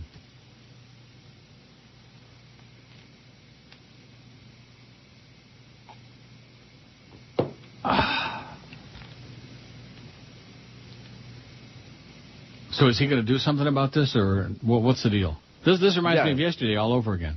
Although at least we're on the air today. Right. Right. Quite right. Hey, if you can do it, buddy. Yeah. These onions are so powerful. They're good. Really? In the That salad. makes me really hungry. Ooh, them purple onions. Put you in a purple haze? Yeah. Sold out, it says now. Now it says sold out. Yeah. And now it looks like that's official, because when it says sold out like that, that means official. So maybe there was one or two. Right. You know. I wouldn't worry. Now let me look under past deals and see if it says Hard Rock. No, not yet. It's in the process. I'm getting off of that thing, okay? Good. Let's just assume they're Good sold idea. out. I'm getting away from it. And if they're not, just keep trying, Keep trying what? Why don't you keep trying? Maybe you'll get lucky. You're sitting there shoving all that food down your face and you're telling me keep trying? No, not you. Oh, you mean the audience? Keep trying? I mean, maybe you'll get lucky. Maybe one will come back. Sirius has increased rates by 40%, is now charging extra dollars to listen off the internet. However, Mello's still making $47 million a year and Howard's still making $100 million a year. Why should I pay for their scam? Well, I'm not, says George. This is disgraceful. I canceled 7 subscriptions and now I listen to you exclusively, says George. Thank you, George. George is in Orlando, no less. How do you like that? That stock this morning, because it had gone up to 40 cents, then went down to 31. Now it's 36 this morning. Serious? I'm serious. The Dow is up 86, and during these difficult economic times, the concept of raping people to listen to radio shows. Sorry. You're listening to Neil Rogers. Well, here we go again. On South Florida's Sports Leader, 560 QAM. Hey. No, God. 560 WQAM presents WQAM Boot Camp. Starring Harvey Firestein and Sergeant Bill Tanner. Robert Reed as Colonel Greg Reed. Sheldon Leonard as Jeff DeForest. And Andy Dick as Private Duff Lindsay. What's your problem, Lindsay? I can't get my hemline straight. What? Get out there on the grinder. Okay. What? I mean, yes, sir. Step nimbly on those heels, sister. 100. 100. Hey, bud, I got a hot tip on the fourth Leave me race. alone, Depot. I heard that, Private Depot. Oh, hiya, Sarge. Report to Colonel Reed's office on the double. Why, certainly. Reporting as ordered, Colonel Reed. Well, at ease, Private. Thanks, sir. Now, look, there's a mole in the company. A mole, sir? Yes, and I'd like to know who that might be. Well, I think it's you, sir. Oh, no. They'll never know it's me. I'll run away. Cover my eyes. That'll make me invisible. You can't find me. You can't find me. I don't know what I've been told. I don't know what I've been told. Big-legged woman ain't got no soul. Big-legged woman ain't got no soul. Jack off. Jack off. Jack off. Jack off. Jack off. Sport hold Jack off. Jack off. Goldie. Put up with that squeaky voice, you sissy. Now drop and give me 20 push-ups. Yes, sir. Right now. I'm too squeaky. Too squeaky. No, not that way. No? On top of Carol. Ow. Yeah. Okay, great. At least that brought a chuckle to my throat. Wow. This to me, what's gone on here today is just another in a series of disgraceful scams. And we're not sold out, by the way. It's back on there again, buy here, and et cetera. Okay. And we're not going to know what's going on. And you want to know why? Why? Because the people who are conspiring and involved in all this don't want us to know what's going on. Because if they would have shown us in the beginning, it would have been less than 100. Okay. And I have the evidence in my hand. Okay. From Sean. This is the third email I've had from a listener. He says, I got this email this morning. I bought mine at 7:30 this morning. And it's on the QAM thing, logo. Mm-hmm. Dear Sean, you're receiving this email because you stated you'd like to receive information on new promotions on WQAM. We have new merchants on our website you may enjoy. Hard Rock Cafe. Thank you, WQAM. And so there are people who bought these as early as 7:30 this morning, unbeknownst to us. And so when we started, we didn't have 100. That's why the number wasn't put up there. Suppose they would have put up there like 10. Okay. And we would have wondered, well, what the hell's that all about? And so we still don't have a number because they're not going to give us the number because there's a scam going on between the people involved in this promotion and inside. And you know something? The chances of my sending Josh Cordes 5 cents on a scale of infinity are non-existent. What's he got to do with this? Because the QAM, somebody from our website sent these emails out. These weren't sent by that third party who's involved in the restaurant deals. These were sent by QAM. I'm sure Josh Cordes is the conspirator and he did all this. I'm not sure. I have no idea. But if it's not him, then who else is it? You're kidding, right? No, I'm not kidding. No, who there's else so many people involved in these websites. There are a bunch of people involved in the QAM website? Josh Cordes does what he's told, and he doesn't send emails out to people. How do you know? Oh, I'm making it up. Well, who sent him out? I don't know. Huh? I don't know. Automatically? Who sent it out, and how many of these were sold before we put them on sale? I don't know. Because there are obviously fewer than 100. I don't know. There's still more available now, and we still have no idea how many. Because this thing was going along tremendously, really well, week after week, month after month. This thing was going along. A lot of other stations didn't do it anymore because they couldn't sell the certificates. We've been doing it. And Muff comes in there and gives me a song to dance about how great we're doing, and ba-ba-ba-ba-ba, and beep, beep, beep, beep, beep, and yada, yada, yada. And now, just out of nowhere, there are people diddling with us inside QAM. You received this email because you stated you'd like to receive information on new promotions on QAM. Right. They checked a box somewhere, so they get these automatic things. But it shouldn't have. It should have nothing to do with this deal. This is supposed to be something we do on the show. And something that we're involved in to the point where we know what's going on with it. And we don't. Nope. And the thing keeps coming up sold out, and then it goes back to buy now because it's not sold out. There could be 99 of them left for all I know. I mean, we know Sean bought one. Mm-hmm. And you got the free food there, and you're sucking on the free food. You don't seem the least bit interested. I'm doing everything I can about it. Yeah, which is sitting there eating your food. That's right. Well, good. I didn't get any food. I just got came in here. Steve came in here. I told everybody what was going on. Everybody's listening to what's going on. They both ran out of here. Like who? Steve and Duff. And, they're going to get on the phone and talk to somebody about getting the thing displayed or fixed or find out what's going on. Well, somebody in that building knows what's going on with these emails they sent out to sell these online before the show. I try to explain. Obviously, they checked a box. You just got done reading why they get those emails. You're receiving this because you blah, blah, blah. But you don't understand. Somebody inside the building put this promotion on that thing. It didn't just happen spontaneously.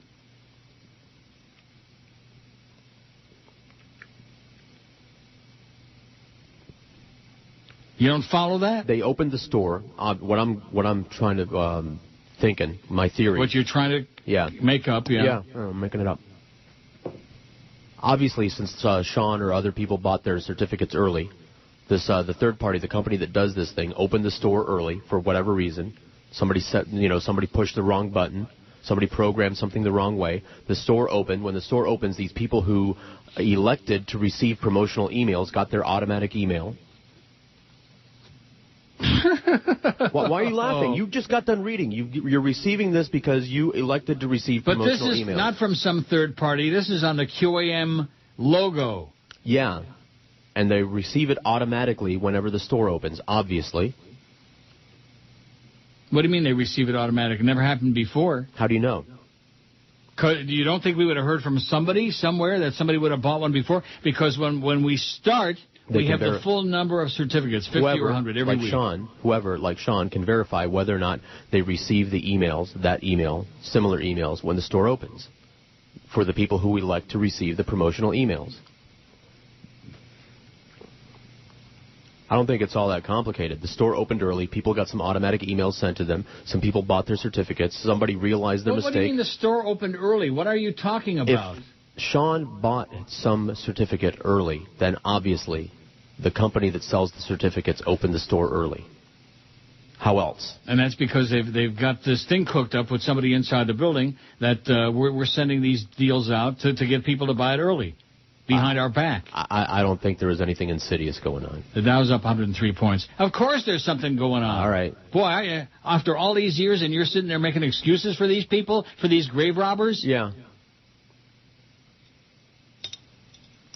There isn't a thing in the universe that they couldn't screw up if they gave it a good old country try. That's correct. Well, I don't think they've screwed I don't this think thing anybody's up. trying to pull a fast one. I think, just somebody made a mistake and opened the store early. Opening the store doesn't generate these emails out, okay? How about this? Yeah, it does. Obviously. What Sean's in on the scam. George making excuses. All right. That's what I'm doing. You're still not going to get the car, by the way. Oh, jeez. Oh, sold out again, it says. Sold out, yes, no, maybe sold out. I don't know. That's the question. I got an email from somebody saying, yeah, it does. It does When you what? sign up for the promotional emails, whenever the store opens, you get an email saying, hey, you can buy certificates. From someone who got the same email this morning. Yeah. And yes, they get them every time the store opens. When you sign that's up. amazing because not one person ever bought one before. And we don't know, and with all the great restaurants we've had, do you think that if people always got these, that they never would have bought one before the show started, before noon? You're confused. The store doesn't open before noon, normally. This was obviously a mistake. And then how come we didn't get the number of certificates available? Because they were trying to cover their ass? No, really. Oh, Neil! You're listening to Neil Rogers. Well, here we go again. On South Florida's Sports Leader, 560 QAM. This station stands for nothing. I'm Will Flitzer. You're in the Situation Room. And the Pope says condoms are not the solution. The technique he's telling people in Africa they should use instead. You put your right foot in, you put your right foot out, you put your right foot in, and you shake it all out. You put your right hand in, you put your right hand out, you put your right hand in, and you shake it all about. Is that a good thing or a bad thing? I need all the laughter I can get. That was marginally amusing. So wait till you hear this. Okay. Not that you care. You're just totally. Why would you say that? Which is the appropriate attitude to adopt. No, you got the right attitude. I'm doing everything I can. Which is sitting there and eating. I'm done eating. I told the people responsible, Duff and Steve, and I don't know what more can be done. And what are they saying? They ran out of here like they're going to do something. Maybe they ran to hide. Like somebody put an H-bomb in their ass? Well, somebody ought to put an H-bomb in their ass. Rocky says, when I got the email this morning and clicked on the link, there were 64 left. What I think happened is the certificates went on sale on Wednesday because I usually don't get an email about past deals until Friday morning. In other words, after we're done with our thing. That's why I emailed you this morning about it, signed The Real Rocky. And... Yes. Another Rich says, received the same email this morning, but had no idea it allowed me to log on early and buy these certificates. I thought it was just a message informing me of the upcoming Neil's deals at noon today, so I simply waited till noon and bought my certificate with no problem whatsoever. If they do this again, I'll most definitely log on early and take advantage of it. They better not do it again, because when we start at noon, that's when the things are supposed to go on sale. What I'm not some kind of like mystery, like, oh, gee, I wonder if there's any left. And Sean says, this is the first email I've ever gotten from WQM. I always wait till noon. Okay. Oh, good. Sean's a good boy. He waits till noon, till things are kosher. You got it? Got it. I am really, I hate to say it, no I don't, pissed off.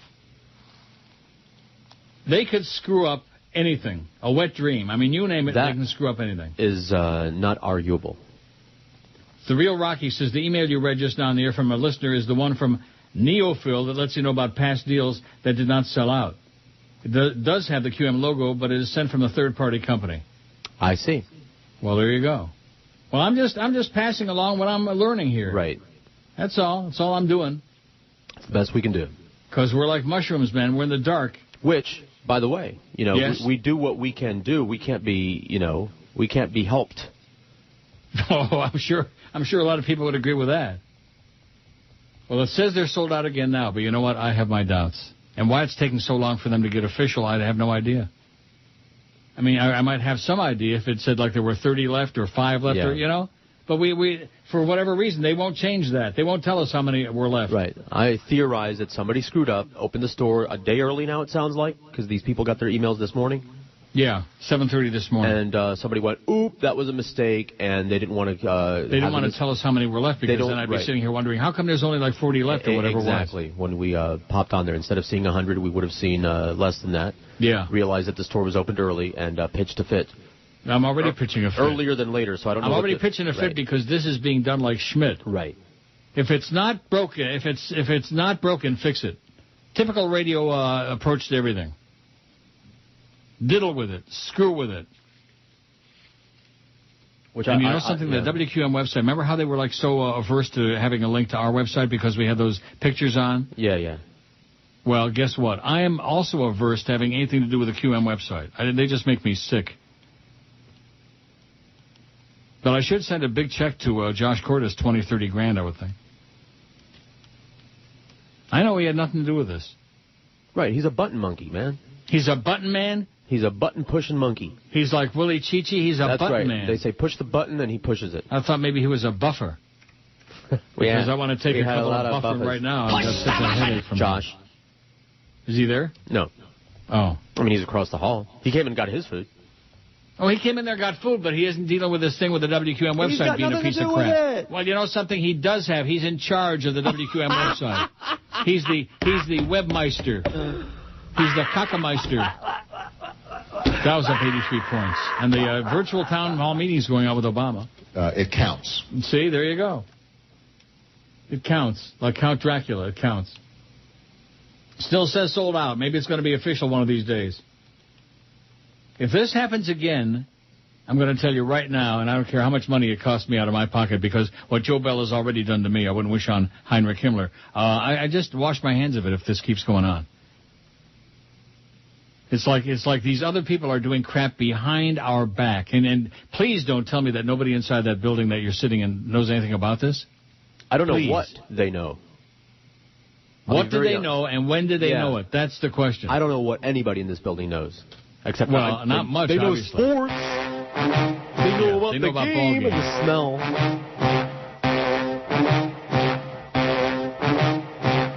What are you trying to say? I'm trying to say, screw it.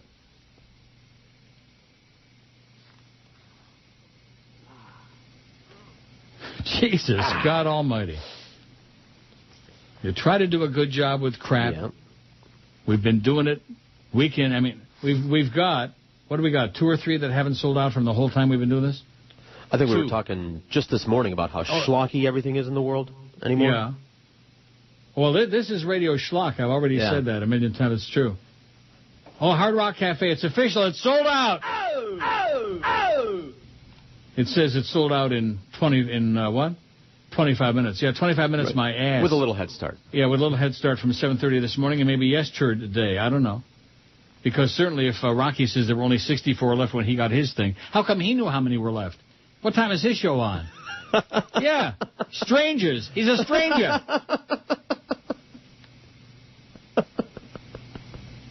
The strangers out there know what's going on, but the people on the air that are supposed to be peddling this stuff and doing a job with it, they keep them in the dark. Joe Bell, you are an idiot. You're running not a radio station, you're running an insane asylum. You're listening to Neil. That's you, Joe. Nut job. Later, 560 QAM. Drudge packing? Way down south, where the mugwumps go to hang from trees and play banjo. You got some who own a station on newfangled radio. Now as North Carolina goes, Raleigh's a big city, you know, and that's where the Beasleys had to go for Jolly Riley Joe. You fairy. A new GM, he'll do what he can. Shake your hand like a friend, then quickly walk away. Absolutely. They had Joe Go to 560 with ratings in the toilet bowl to get those flaming sport homos in order and control. And then so Jolly Raleigh Joe, a buckler and in the know, he lets Mo go. And here's what blows, gives Geldy his own show. He'll make a big change and rearrange. It's worse or the same. He hasn't done a thing. No, for what goes on the air at 2, Joe don't have a stinking clue about a format that essentially blows sport hole radio. Oh! The GM of 560. Jolly Raleigh Joe. The GM from hell, Jolly Joe, whatever his name is, 16 till 1 at QAM. Let's get this thing over with. Are you done yet? I'm done. All right. You done? Let's go. We're finished. Yeah, like in There Will Be Blood. I'm finished. I have no idea what that meant, although it was, thank God, that was the end of the movie. That's right. Yeah. Oh, he's done? Thank God. Let's get out of here. Leave? Woo. That was on again. Maybe it's on again now. Because you know how these things come on every couple hours when they're on a cable? You're going to check it out? When they're making the rounds? Yeah, I'm going to check it out. In fact, maybe I'll just play the audio from some movie. Go ahead. Silk, Barry Lyndon, Scar Tissue. Wow. What? Scar Tissue. Yeah, is that good? I don't know. The Ruins. The Ruins. I'm wondering, is there any language in the Ruins? I forgot. Lethal Obsession, Iron-Jawed Angels, Killing Zelda Sparks. Oh, don't tell me I can't get the Ruins on this set because I don't have the... Oh, no, I can't get it on here. I have to go in the other room. Isn't that a shame? Maybe there's another... maybe it's on another channel. Beach Patrol, NCIS, The Way West, Rhapsody, In Your Pants, Silent Movie. Oh, Silent Movie's good.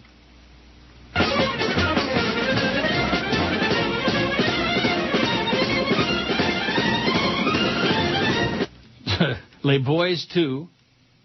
Sounds a little faggy. Flinch. The Magnificent Seven. And that's it. No, There Will Be Blood. There Will Be Blood. Yeah, that faker Reverend man, he was good. What was his name? Oh, geez. Jeremiah Hezekiah. Jeremiah doing his Jeremiah. Something, I don't know.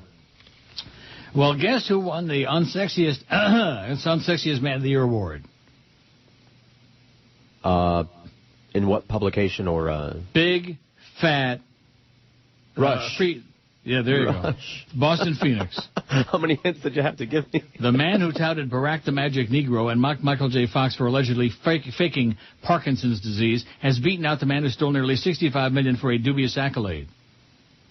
Rush Limbaugh, mocked as Jabba the Nut by Free Weekly Boston Phoenix, has been selected as the ugliest man of the year by the paper. The 99 runner-up on Sexiest Men of the Year can be viewed at this link. It's got a link on here. I didn't click it, nor do I care. America's ugliest moment of 2009, Rush Limbaugh, his man boobs a jiggle, bouncing at the CPAC podium to bask in the sickly glow of conservatism's orgy of greed, avarice, and arrogance, the paper writes. Here at last was the shining image of the 21st century Republican Party, a leeringly rich baby boomer squatting at the top of the mountain, reaping his jollies from the suffering of those at the bottom, praying for the failure of hope. If this hypocritical and morally repugnant reformed oxy junkie wants to discuss failure, maybe we should talk about his career as an NFL commentator, or the last time he detoxed off prescription smack, they said. Number 2, Chris Brown, who they say is imitating Ike Turner's worst traits and brings new meaning to the phrase hit record, citing his recent spat with Rihanna. Number 3, Bernie Madoff, the man who mounted the largest Ponzi scheme in history. Also notable is number 4 on Phoenix, Jim Cramer of CNBC, who was recently lambasted by Jon Stewart of Comedy Central for his histrionics and history of pushing stocks. CNBC's Jim Cramer is the Jenna Jameson of financial reporting. The more the economy took it in the rear, the louder his screams of ecstasy became, the Phoenix says. Oh, you following that? You following the dots? Yeah. We had this loudmouth, prop-wielding financial Gallagher on our list a full year before he got owned by Jon Stewart. But in 2009, Cramer wins our most devolved award, streaking up the list from 91st place, showing in 2008, now to land inside the top 10. How do we figure it? Simple calculation. We moved him up a spot every time the market went down like a porn star and added bonuses every time he whimpered, I should have done better. They dubbed Kramer Croc Broker. Michael Kamarava, the man who artificially inseminated a mother with octuplets, makes number 9. The paper calls him Dr. Octogynecologist and says, look at this, Telly Savalas meets Dr. Evil. It suddenly makes sense. Maybe this is the only way he can get women pregnant. The paper explains to the masses unsexiness is defined in superficial ways. Pores big enough to drive Hummers through, and hair that grows like kudzu in unwanted places. Unexplained protuberances. Think Danny Bonaduce or Carrot Top, or virtually any man you can think of with red hair. To the faceless Myrmidons here at Phoenix Unsexy Headquarters. What is that? Myrmidons. M-Y-R-M, what? Ants, soldier ants.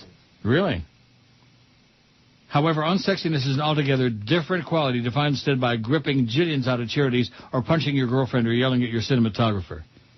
Our annual survey of the year's unsexiest men is corrective to this sort of deplorable behavior, the Phoenix editors write. Assembled by a watchful team with a low tolerance for hypocrisy, wastefulness, and unfunny comedians, our list holds men accountable for their rampantly unsexy ways. Consider this list a compendium of social subpoenae from the High Court of Sexiness. Subpoenas. Wow. The town hall meeting is going on. We could be carrying that. It's because they can't afford it. And if we drive down costs, then people will have it. But that's part of the debate that's going to be taking place. Especially since the emails came to a screeching halt when we were going through that long song and dance with the certificates. Came to a screeching halt, as in the only other things we got were a couple about these certificates. Showstopper. Heartstopper. Yeah. And so what was the follow-up? Anybody come in and give you like some poop? No, I have not gotten a... no poop, huh? An official story. I feel like I've been pooped on today. Caca. I'm not one of those people who enjoys that. I feel like great poop on. Got this email this morning, yada, yada, yada. There's some crap going on behind the scenes, and now there are going to be a lot of people scrambling to cover their ass. Oh, we didn't know anything about this. This is strictly those other guys, and yeah. We didn't know nothing. I think I agree with that, like you said before. What do they know? Nothing. Right. But, moving right along. This is from the Saginaw News yesterday. Jason Savage brought national humiliation to the Great Lakes Bay region by engaging in a sex act with a vacuum hose in a Thomas Township car wash, a Saginaw County judge say. Late Night TV's The Tonight Show with Jay Leno and The Late Show with David Letterman have poked fun at Saginaw Circuit Judge Fred Borchardt. He told Savage before sentencing him to 90 days in jail for indecent exposure. What does that sentence mean? Oh, I see. I don't know. I don't see. It makes no sense. Borchardt said he's also had an inquiry from the London Globe newspaper about the incident. I believe you owe the community an apology for what you've done, Borchardt said. Savage of Swan Creek Township pleaded no contest, meaning he doesn't contest the prosecutor's evidence and accepts the punishment. He said the ordeal was humiliating and has been overwhelming. He said people stare at him. He's afraid to come out of his house and he can't find a job. It's been horrible, said Savage, who's agreed to undergo counseling. I've been keeping my nose clean. I thought he was going to say keeping my hose clean and staying out of trouble. Saginaw defense attorney Philip Sturt sought a lenient sentence for Savage, saying the humiliation is enough punishment. He's truly apologetic, Sturt said. Savage admitted in court he was on parole for fourth-degree fleeing from a police officer. In 2004, he told Savage the Department of Corrections could find that he violated terms of his parole by admitting to committing a crime. The department was to release Savage from parole Monday, June 1.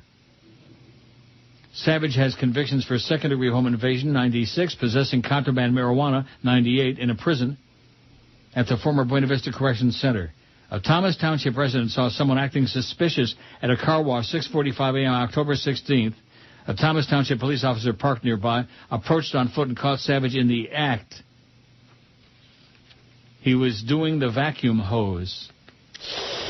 He had his hose in the vacuum hose. And maybe he couldn't find any real live hose. I guess. Oh. I don't know. Who knows? Who knows?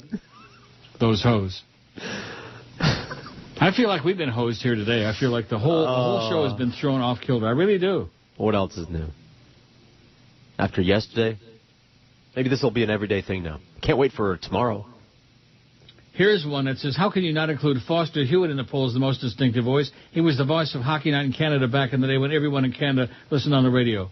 Even though I was a Danny Gallivan fan and hated Hewitt, being from Montreal originally, Hewitt was certainly distinct and nasal. You want to put Foster Hewitt on there? If you want me to. A Danny Gallivan One or two fan. T's on the end. Oh, my God. What? One or two T's. 2 T's. TT. Thank you. And that's it. I think we're done with suggestions for this poll, thank God. Yeah, that's what you think. And I think we're done with the emails, too. What? I'm sure they'll send another list. Well, if they send a list, I delete it right away. Good.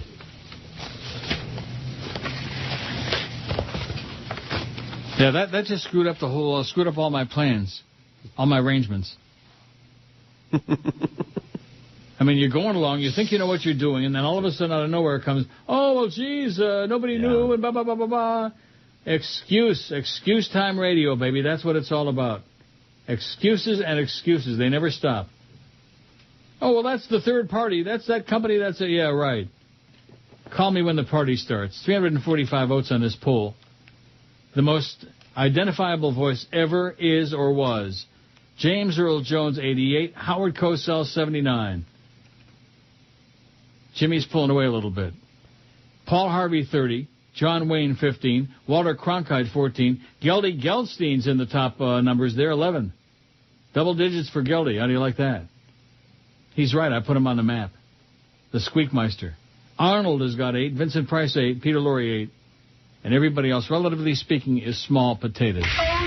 You're listening to Neil Rogers. Well, here we go again. On South Florida's Sports Leader, 560 QAM. I am Boris Badenov. Since Fearless Leader has won, Natasha and I no longer have to look for a moose and squirrel. Instead, we listen to the Neil Rogers Fair and Balanced 1 to 2 hour. I can't believe I took Texas Tech to go into the Sweet 16. They lost in the first round. March Madness is a condition that affects millions. So when your Duke has a crappy team and I pick them to go to the Final Four, how could they lose to VCU? How? But now there's help. I made a 6-foot bracket for the wall of my office, then an 8-footer for my living room. Get this, a 12-footer in my basement. Ask your doctor about Bracketal. Symptoms of March Madness include sleeplessness, rapid heartbeat, cold sweats, overeating, cardiac arrest, mania, aggressive behavior, depression, disregard for personal hygiene, mania, shortness of breath, depression, teeth grinding, mania, loud vocalizations, and depression. Every year, 5 seed beats a 12. But who will it be this year? Arkansas over USC? When it all becomes too much. Where the hell is Weber State? Bracketal. Okay, 1 o'clock at 560 WQM. George is going to do the last hour today. Yeah? No. Oh, good. Well, I just thought I'd see your reaction. Scared the hell out of me. I thought you were going to say, oh, sure, okay, I got a lot of crap sure, here. Okay. Oh, boy. You know, yesterday, with the technical problems, right. that paled in my mind. I'm just telling you from where my fat ass is sitting. Yeah. That paled into insignificance compared to this crap today. See, I have a feeling that this is the wave of the future. Because we were discussing I got a feeling that this is the wave of one time only, and if it happens again, I'm out. I'm not having anything to do with it. Okay. It's I don't want to say it's a fraud, but it's dishonest. Scandalous? Scandalous to say the least. We come on here and we say we got 100 certificates for yada, yada, yada. In the meantime, a bunch of people getting emails have bought up half of them or who knows how many. And we don't know how many we got to sell. Take something that was working really, really well and diddle with it. Screw with it. You bet. Wolfman Jack, says somebody. Rich, have you ever conducted a poll asking what is the most distinctive movie-related music? Godfather theme, Halloween, Star Wars, Jaws, etc. Have we ever done that? I don't think so. Well, we'll Works think for me. about it for a few months. Because I've got a list of 100 polls. No real emails, though, but just a zillion polls. Dow's up 105 points. Well, there's Tim Geithner lying again. And shift risk to where it faces the lowest standards and weakest constraints. And we need to recognize that risk does not respect national borders. his nose keeps getting longer and longer, just like, remember Bubba when he was lying about Monica? Right. And his nose kept getting longer like Pinocchio. The same with Tim Geithner. It's getting longer in his nose, too. So what's the verdict? Does anybody come in there? I just keep asking that because I already know the answer. Right. What's that? What's the answer? The answer about why the hell this thing got all screwed up this week, all of a sudden out of nowhere. Yeah. What's the question? Rich in Orlando says, I know much has been said about what George will do when you retire. Like many, I do not think that he'll ever be a midday host on QAM or any other talk station. However, I do believe he has a great FM voice and would be great in a late-night situation. While the only thing anyone talks about is Art Bell Coast to Coast, talking about UFOs. I don't think Art Bell's been on for ages, has he? No. You could have George Rodriguez talking about swing clubs and getting laid. What would you rather have at 1 o'clock in the morning? The World According to Roswell, New Mexico, or the kinky side of midnight with George and his cast of sluts and predators? Now that's counter-programming, says Rich in Orlando. What do you think? Does that sound appealing to you? Yeah, it sounds like a plan. Sure, why not? With your cast of sluts and predators? Yeah, I'll change my name to Art Hell. Dow's up 125 points. And I am sick to my stomach. Physically ill. Maybe that's because I got my belt too tight. Oh, let it out a notch. Oh. Good golly. When you're fat and you have your belt too tight, boy, it just tears your kishkis up. Twisted kishkis. When's the last time I played that? I don't know. Too long? I gotta take it easy. I ate the wrong thing tonight. What the hell you ate tonight? Even Geldy got in on that one, or Geldy Jr. Didn't that sound a little bit like Geldy Jr., that other voice there? Joe from Toronto says, I already read this yesterday about the Nazis in Canada and they won't let you see this. Well, sorry, Joe. Once was enough, at least. More than enough. Idaho teacher sells ad space on tests. Ever been to Idaho? Idaho. You're Idaho. What? Ho? Pocatello, Idaho. Good morning, class, and welcome to U.S. History, brought to you by Molto Caldo Pizzeria. In a cash-strapped Idaho high school where signs taped near every light switch remind the staff to save electricity, an enterprising teacher has struck a sponsorship deal with a local pizza shop. Every test, handout, and worksheet he passes out to his students reads, Molto's Pizza, 14-inch, one topping, just $5, in bright red, inch-high letters printed along the bottom of every page. I just wanted to find a way to save money, said Jeb Harrison, who teaches history and economics. We sell ads for our yearbook, for our school newspaper. I don't think this small amount of advertising will change the classroom. School officials were not wild about the idea, but Pocatello High School Principal Don Cotant relented after Harrison explained the ads could help illuminate such topics as the Great Depression. I had concerns. I didn't know what this would open up for us, Cotant said, but we've let this happen because it makes a point about what economic hard times can force people to do. As school districts across the country face the worst economic outlook in decades, educators who have long reached into their own pockets to buy classroom supplies are finding creative ways to cover expenses. But seeing ads on schoolwork is practically unheard of. It's like when you go to the ballpark and the foul poles you got ads on them, and the bases have ads, and the players have ads on their rectum. Oh, God. Crazy. The Dow's up 127 points. Aren't you thrilled? I am excited. They're not too excited in Fargo, North Dakota, though, because they're all underwater. But you know I got lost in Fargo, and that's a horrible place to get lost in. Really? Ain't nothing there. In the winter, Was William H. Macy running around? That would have been interesting, but no. And what about what's her name? Frances McDormand. I love her. She's one of my favorite people in the world. She could be the best actress of all time. She's probably not, but she could be. The 12,000-student school district in and around Pocatello, an old railroad town of about 55,000, where Idaho State University and a semiconductor plant are among the biggest employers, is looking at a shortfall of almost $10 million next year because of expected cuts in state aid.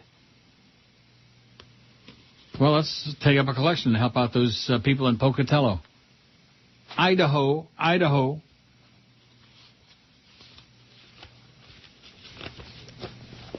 Oh, Scare America. This is a thing from a couple days ago. And the fake Tom Jicka sent this to me. Matt Pressman writes this. I don't know in what. See, people send me these articles, and I have no idea what they're from. Don't you think that's a little bit bogus? It would be nice if they... Yeah, it would be nice if he tells us where it's from. Tommy. Wrote it, things like fake Tommy. And the headline is, Whatever Happened to Air America? Now, I don't want to say I told you so. Remember what I told you in the beginning? Right before it even started. It was going to fail. Right. And why is it going to fail? Because unlike the right-wingers who are like ditto heads, who are like obsessed, like with Bill O'Reilly and Rush and Hannity and all that crap, moderates and liberals tend not to be like one-dimensional people. They don't need to constantly be reinforced with the same cockerai. Right. Or chazarai. All depending on if the pig is kosher or not. Gary Sarner hasn't come back, has he? Good. I haven't seen him lately, no. Good. Rush Limbaugh has been riding high lately, enjoying a huge boost in visibility thanks to his unapologetic assertion that he hopes President Obama will fail.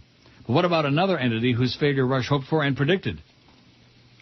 Launched with great fanfare in the spring of 2004, Air America was meant to be the liberal answer to right-wing talk radio to counter its message and emulate its political impact and financial success.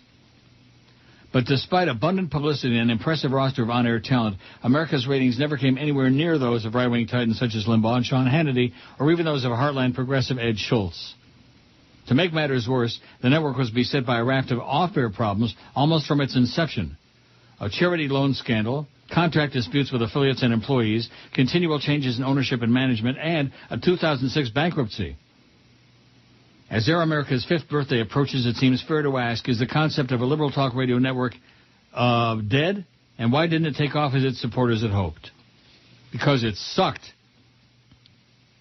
Air America is, in fact, still soldiering on, and when I spoke to the three men who are now running it, chairman and lead investor Charlie Carricker, CEO, Bennett Zier, and head of programming Bill Hess, they all voiced their optimism about the company's future. But in retrospect, the spirit of 2004 seems laughably bullish. The network's troubles began 2 weeks after its April Fool's Day launch, when it was yanked off the air in Los Angeles and Chicago due to financial disputes. Remember that? Yep. It turned out lead investor Evan Cohen had far less money than he claimed, and some of Air America's checks had bounced. Cohen was arrested on unrelated theft and money laundering charges last May. A real upstanding guy. Air America eventually got new investors, a series of them actually, but never managed to get a wide enough audience to reach or big enough, etc. A wide enough reach or a big enough audience. Got it? Got it. At its height, the network's most popular program, The Al Franken Show, was carried by 92 affiliates, had 1.5 million weekly listeners. By contrast, The Rush Limbaugh Show is carried by more than 600 affiliates and somewhere between 14 and 20 million listeners weekly. While the company's shaky finances certainly didn't help matters, Air America host Janine Garofalo, who left the network in 2006 to focus on acting and stand-up comedy, had an additional explanation for difficulty in challenging the Limbaughs of the world. Conservative or regressive radio has an easier time of it because what it does is tap into your lesser nature, she says. It's really easy to do that. That's why I think it has the success it has, because it allows ass clowns to think they're doing good things, to think they're patriots, working for radio that speaks truth to power, that asks people to be better, to be good citizens, to participate in democracy, is not as easy as what regressive radio does, which is ask people to do nothing. Just hate. Bleh. Bleh. Another possibility is there just aren't that many liberals who tune into partisan jabber, even if they agree with it. Al Franken mocked Limbaugh in 2004 for saying, in Franken's words, liberals won't listen to talk radio, they like nuance too much. But what if that's true? Many left-of-center radio listeners are no doubt satisfied with NPR, which offers intelligent, non-ideological reporting and analysis. NPR's most popular program, Morning Edition, has about 13 million weekly listeners, and it's safe to assume that there's little overlap between that group and Limbaugh's audience. Right-wing radio listeners tend to be allergic to mainstream media organs such as NPR, so they don't have a compelling alternative to talk radio bombast. As Garofalo sees it, they're confronted by authoritarian figures. They're comforted by marching in lockstep. People on the left are far more intellectually curious. When asked Hess if he hoped to lure some NPR devotees over to Air America, he said, being a second choice for some of these listeners would be a very fertile area for us to mine audience. A fertile area.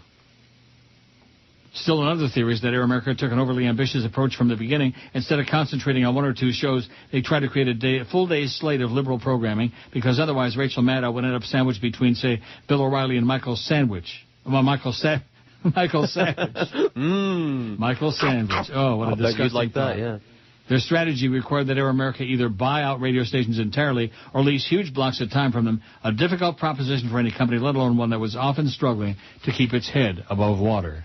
You're listening to Neil Rogers. Well, here we go again. On South Florida's Sports Leader, 560 QAM. Neil God. Hey, y'all, it's Brittany again on my blog. Well, I'm still on the road, and oh, hey, Dad, what's up? Honey, I got your grits. Kevin called, and your is hanging out. Okay? Dang it, I can't believe it. I have to call Kevin back? Anyways, the last city we went to, excuse me, Brittany? Go ahead, Tyrone.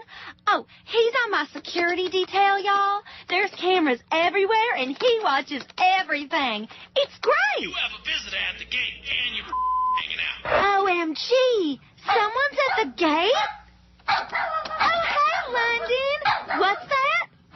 Sean Preston fell in a well? Oh, my hanging out. Let me stuff it back in. Thanks, London. That could have been really embarrassing. TTFN, y'all. Yeah, TT. 118 at 560 WQM. Don't forget, join George at Gulfstream tomorrow, 10 to 2 during the show. We're going to be handicapping, and George is going to be plunging his guts out. And not just me. Yeah. Beast came in here since he's going to be here while I'm there and gave me some money so that he can bet along with me. How much did he give you? $20. Oh, woo! Hey. That's good. That's good enough to play with. I'll play with that much. Of my own, in addition to his. No, you're just going to use his. No. Well, here's the way it goes. Make the bets. If you win, keep the winnings, and then tell him, oh, you didn't get the bet today. And just give him his $20 back. See, I knew. Oh, I know people like that. You know all the angles. That's a racetrack specialty. Oh yeah. Oh, I forgot to make your bet. Here's your 20 back. Excellent. In the meantime, you got like 100 in your pocket. And of course, if it loses, well, you just lost it. Or you just keep the 20 and just say your horse lost. Good plan. Paul Smith, who I think is a new creation of John's ETR, I'm pretty sure of it. Just like that first email that I read this morning, that idiotic one. Neil, stop attacking a top PD like Joe Bell. I didn't know he was PD. I thought he was GM. Right. His help in your show is what keeps it on the air. You put all your shortcomings on him because you can't keep pace with a changing market like South Florida. I've done my best to help you in the past to keep your ratings high, but with these attacks on a true gentleman and business visionary like Joe Bell, I can't promise I'll do so in the future. Act accordingly, signed Paul in Paradise, a.k.a. John ZTR. Sure of it. Like you said, there's about 5 emailers. And 4 of them aren't emailing now after that. Oh, and wait till you hear this. What's that? Just when you thought that whole business with the certificates was just over, when I hoped that it was, yeah.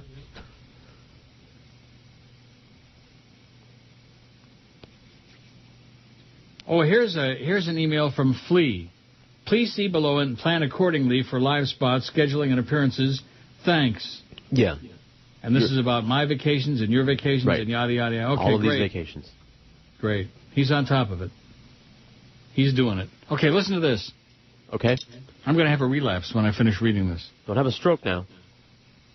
From Todd, the snowman. Thanks for breaking my virginity today. I bought 5 certificates at 12:02 p.m. When I went on the page to order, the number left was 100. So somebody is lying. Thanks for the great deal.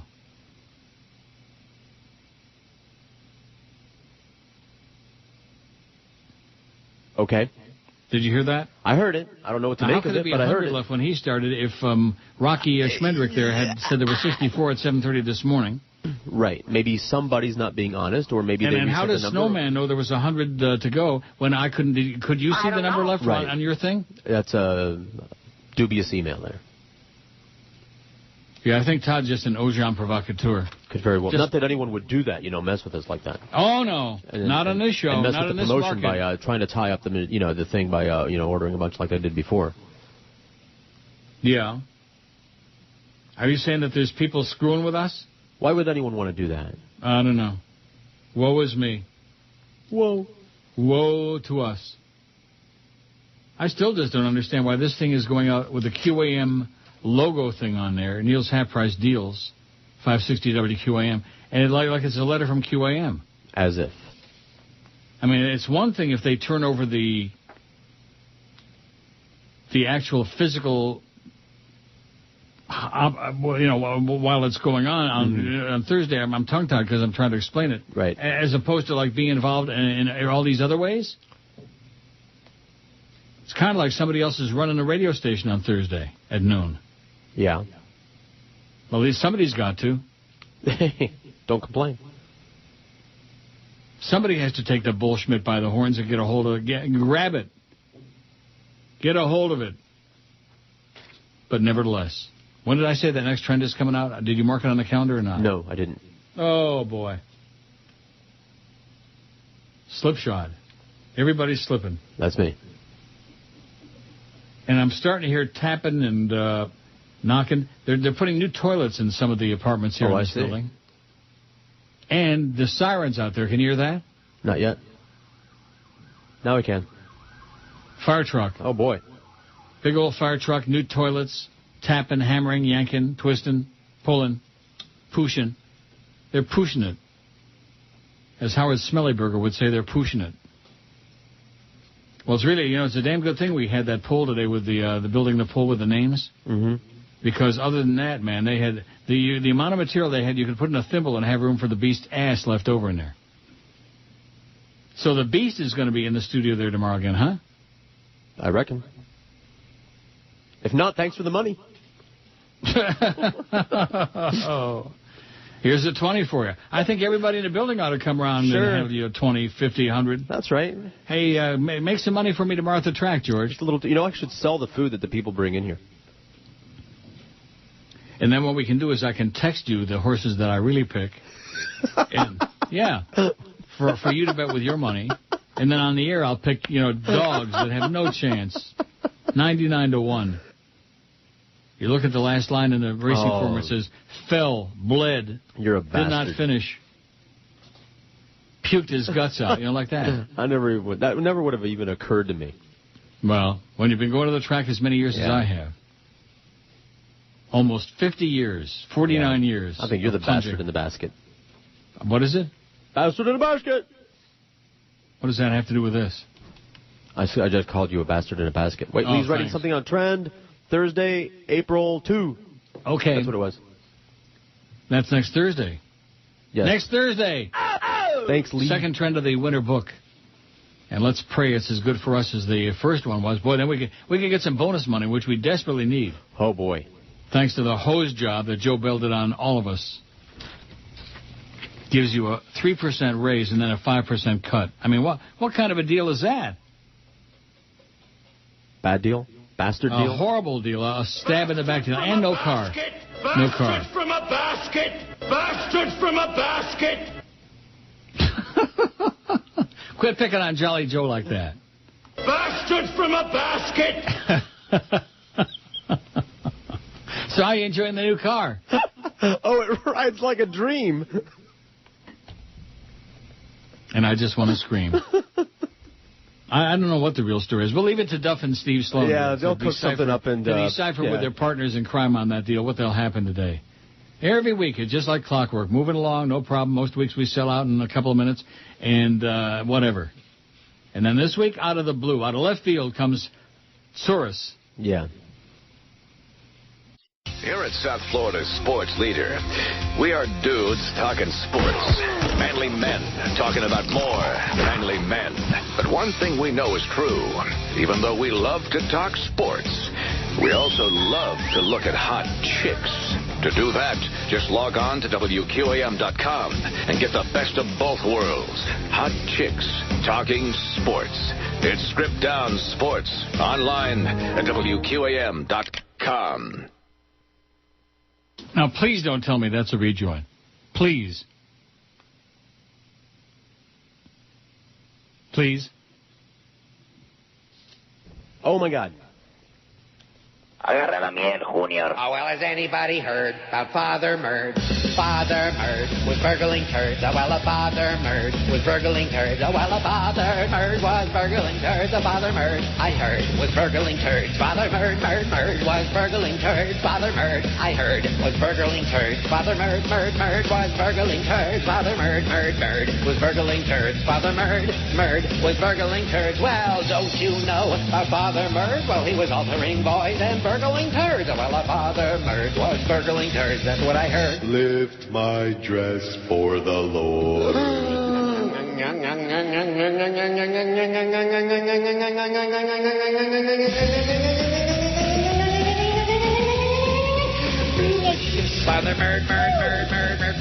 Father Merd was burgling turds. Father Merd was burgling turds. Father Merd was burgling turds. Father Merd was burgling turds. Father Merd was burgling turds. Well, don't you know Father Merd? Well, he was altering boys and burgling turds. Oh, well, Father Merd was burgling turds. Oh, well, Father Merd was burgling turds. Father Merd burgling turds. Burgling turds. Burgling turds. Father Merd, the burglar. So George texts me and says, what happened? I was in the magic room. I come sliding in here thinking with plenty of time. Yeah. And then what happened? And what happened was that there's another funky rejoin there at WQM.com. And I mean, since when has that ever been a rejoin? It's more than just a format. It's part of the whole new QAM thing called F with Neil. No, it's just unprofessional. It's Bush League, man. Bush League. It's like sit and guess. Guess when the rejoin is over. Guess what it's going to be today. Guess what kind of... And I thought that your buddy Flea had that all straightened out, that it was like uniform. I'm going to have to talk to him. He's a nitwit. A little Tampa talent. That's what he is. He ought to be with that guy, Richard Grundy, from the track. Grunder, is that it? Yeah. Grunder down under? I found where I wrote it down. Oh, here's the 3 minutes till the first race at Flamborough Downs with the arrogant, egotistical Gary Guy. Great voice, crappy race caller. No, Gary Guy? Looks like homeless. He looks definitely like a homeless guy. Wow. I feel like I run a mile. And when you're calling the races at Flamborough Downs, you probably ought to be homeless. Let's see, the 4 is 9 to 5. It's a good thing the show's over in a half an hour because they're really starting to potski around with the toilets in the apartment above me. Really? I think they may just fall right through the ceiling. That would be interesting. You playing Elvis? Yeah, well, too much. It said flush. I was hoping for the sound effect, but guess what? Too much. Yeah. Sound effect of what? The toilet flushing. And so how come we're hearing too much by Elvis? What's that got to do with toilet Because flush? it's the Flush song by Boca Brian. Is it? Yeah. Oh, I bet you there's some in there. Probably. Oh, yeah. Be afraid. Oh, they're coming to the gate at Flamborough. Flamborough Downs. It's down by Hamilton. I don't think I want to go there. And, of course, like all the racetracks in Ontario, they have schlots. Guess where I'm going at 2:30? Woodbine? No, yeah. Not at 2, though. 2:30. Okay. I have an unscheduled visit from Paco. Starting gate is rolling. Oh, here we go. There's Race Gary number Guy. 3. A field of 9. Condition pacing. Here comes Johnny, my boy. Johnny, oh, this guy is so affected and so fake. What do you expect? Well, let's see. Paul McKenzie, Joe Hood on Mark McDonald on the 3. It'll be Shady's red wine with Jason Major Brew on the 4, 1-2 stock. Fit in the center, Keystone Mystique and White Anthony McDonald, there's my boy on the 9. Anthony, 13 to 1, no chance. Sister and Bet Your Booty. Bet Your Booty, did you hear that? Crystal's I heard it.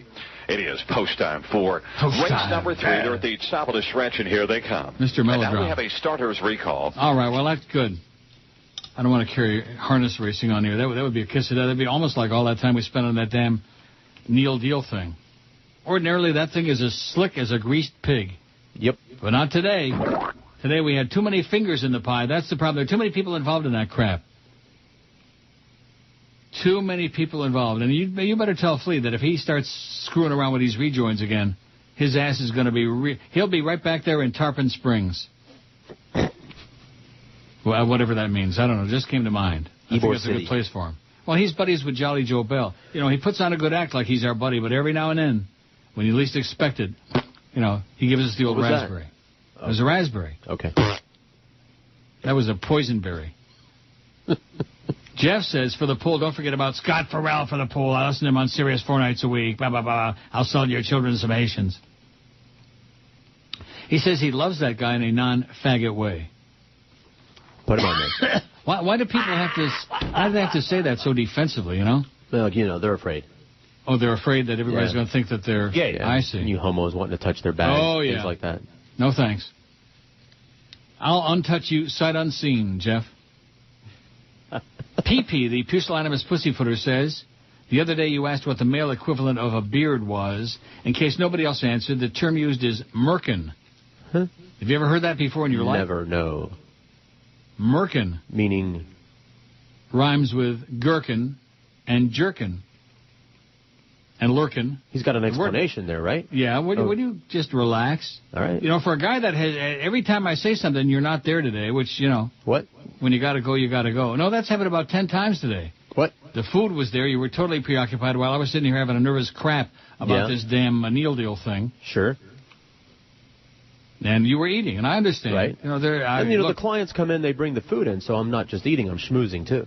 Were you schmoozing with them? Yeah, they're very nice Were they aware people. that the thing was all screwed up? I hope they didn't hear that. They were here for the whole thing. They just want the certificates sold out. They don't really care when or how or if. Well, they got sold out. They got sold out. That's all they care about. Good. And they got a lot of airtime. Well, they sure did. It's a great place. Everybody recommends. I'm going to sneeze. The word merkin comes from a 17th century term describing a public wig that used to be worn by prostitutes who had shaved their pubic area to get rid of lice. Oh, how pleasant. A pubic wig. Did I say public wig? Whatever. A pubic wig that used to be worn by prostitutes who would shave their pubic area to get rid of lice. Oh, so they put a wig down there. Oh, my God. I'm going to wig out.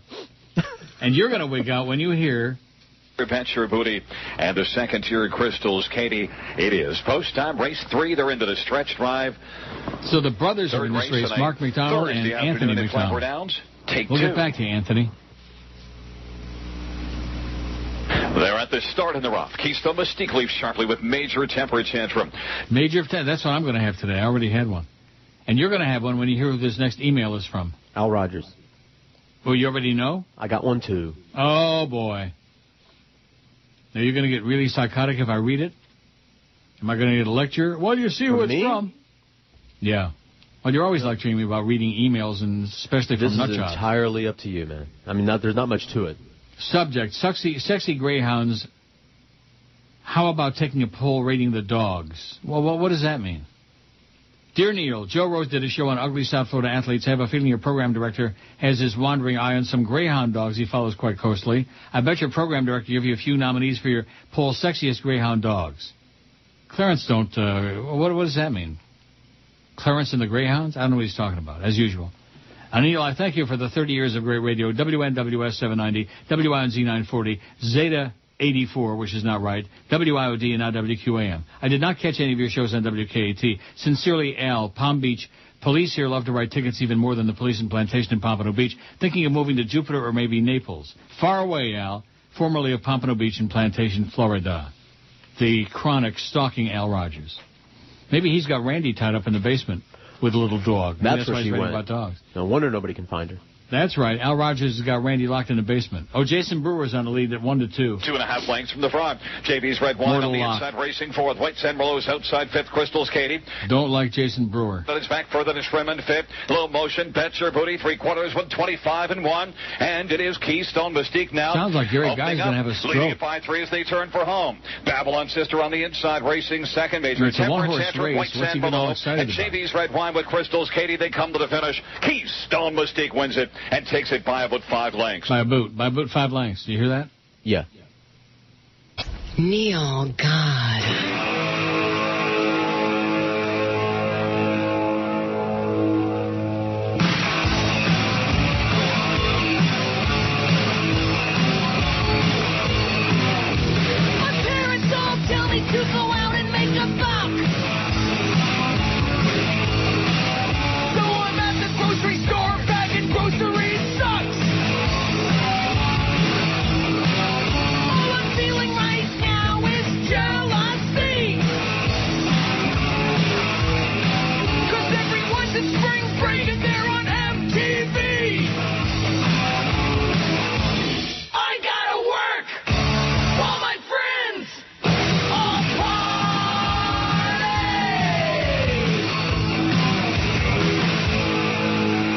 6:35 at QM. God, it's almost that time, man, when the big hand hits the little hand. Oh, thank the Lord.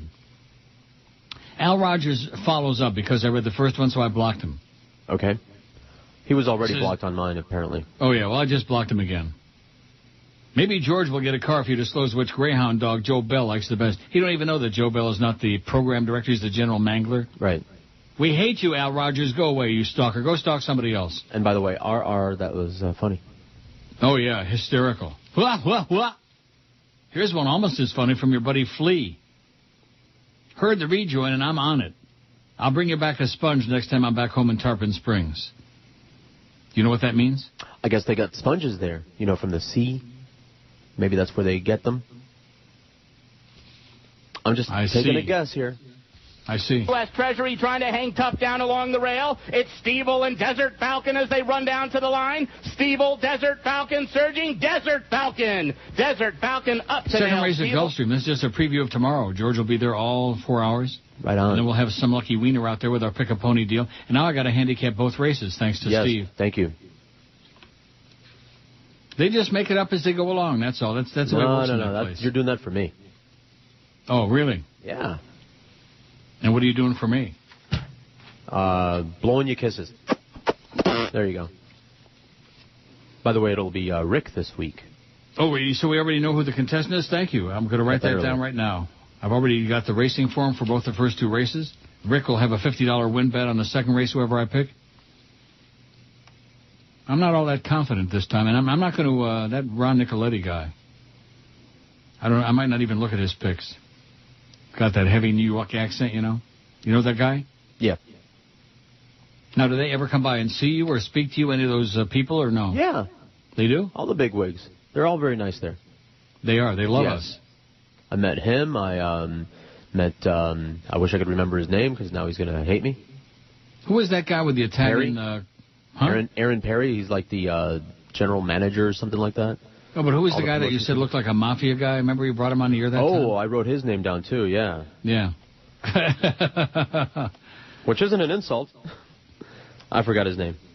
And he gave me a little bit of info about the slots. I should have pumped him a little harder on the slots, so to speak. I don't think there is any information to be gotten, you know what I'm saying? I think it's just one of those mysteries. You just have to keep searching for a good machine, man. Right? Right. Lately, I don't know what it is, last couple of months I found a lot of good machines. The Lord has been real good to me. Cliff and Kendall says, I noticed that Dottie Stallworth's blood alcohol levels still have not been officially released. I find it very interesting that if a schlepper like myself had run somebody over, or like somebody like Rick Sanchez, my alcohol blood results would have been available in a matter of days. In addition, if it had been me that had mowed down a pedestrian at 7 o'clock in the morning while leaving South Beach, my narrow white ass would still be sitting in a jail cell today. Up till this moment, we never knew that Cliff and Kendall had a narrow white ass. Did you? I thought it was wide and black. Oh. Wide and dark, anyway. Yeah. People always talk about racism in this country, particularly black and white. The only color that matters in the U.S. is the color green. Now you got it, Cliff. Now he's finally catching on. There are two sets of laws in this country, one for the unwashed masses and another for the rich. I predict Danny won't see 1 day of jail time, says Cliff and Kendall. Oh, it's 8 already. My God, that's like 46 degrees. Holy moly, rat man. It's going to go all the way up to 10 today. Steve Calabro. Who told you that? Steve Sloan. Steve Sloan. Steve Sloan still not giving any answers about that scam he's got going with the Neil deal? Well, no. 52 tomorrow. 50 today and 52 tomorrow. It's like mild and wild. God. Like a heat wave. You could play it by Martha and the Vandellas or by KC in the Sunshine. Who did KC do that with? No, it wasn't Heat Wave. It was Dancing in the Street. Right. Remember that? Right. Linda Ronstadt did that. Hey, KC. You fairy. That's Heat Wave. Yeah. Oh, and they're do you hear that? They're drilling and it's drilling. And the toilet is spilling over.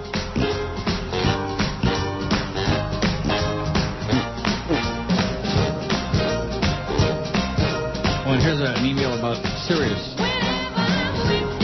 From Serial. He said it's been less than a year since Sirius promised not to raise rates. Sirius has raised their rates. Hope Tom will write an article.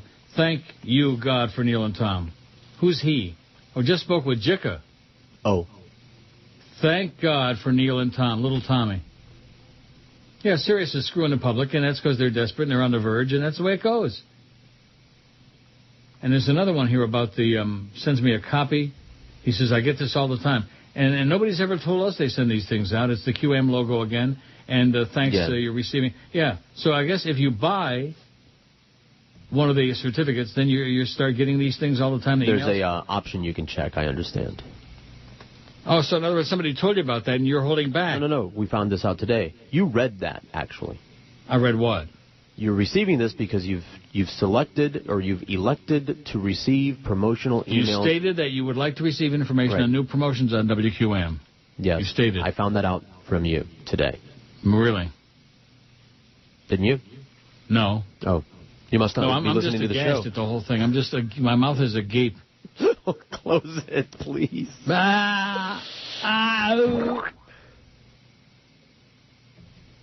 And the audience thinks we make these things up. Oh, they do. They really do. They come to appearances. Oh, that's so funny, that stuff. Yeah. That's not really true, though, is it? They really believe it, that we make this crap right. up. As if. I have a pretty good imagination. I'm pretty creative, but in a billion years, I couldn't make up the swill that passes for business in this place and in this business in general. At my dopedest uptest, I couldn't make this stuff up. In fact, it started IOD. I remember saying on the air, if it's not broken, fix it. Right. Because they would always screw with success. Whatever was working, they'd start diddling around with it. Changing the format, changing this, changing that. The only thing they didn't change was their damn underwear. Except for Disney, because he was constantly crapping in his pants, you know. I did not know that. Crapping in his pants and puking in the wastebasket. Now, that last part, that's for real. That's true. Yeah, I heard that story. Very emotional guy. And, of course, when you go out at lunch and you get a liquid lunch all the time, and then you get some bad news about some agent provocateur out there is diddling with our station and threatening us, then you have a tendency to puke in the wastebasket. How's that poll coming before we get out of here? Thank God. The most identifiable voice ever is or was. James Earl Jones is pulling away, 106. Howard Cosell, who is neck and neck, nose to nose, is falling in the behind, 87. Paul Harvey, 34. Walter Cronkite, 17. John Wayne, 17. We left Walter Cronice off the poll. Who?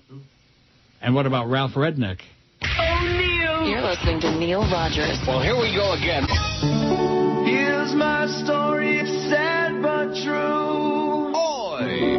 About a girl called Syphilis Sue. Had a bug and ran it around. Gave it to every guy in town.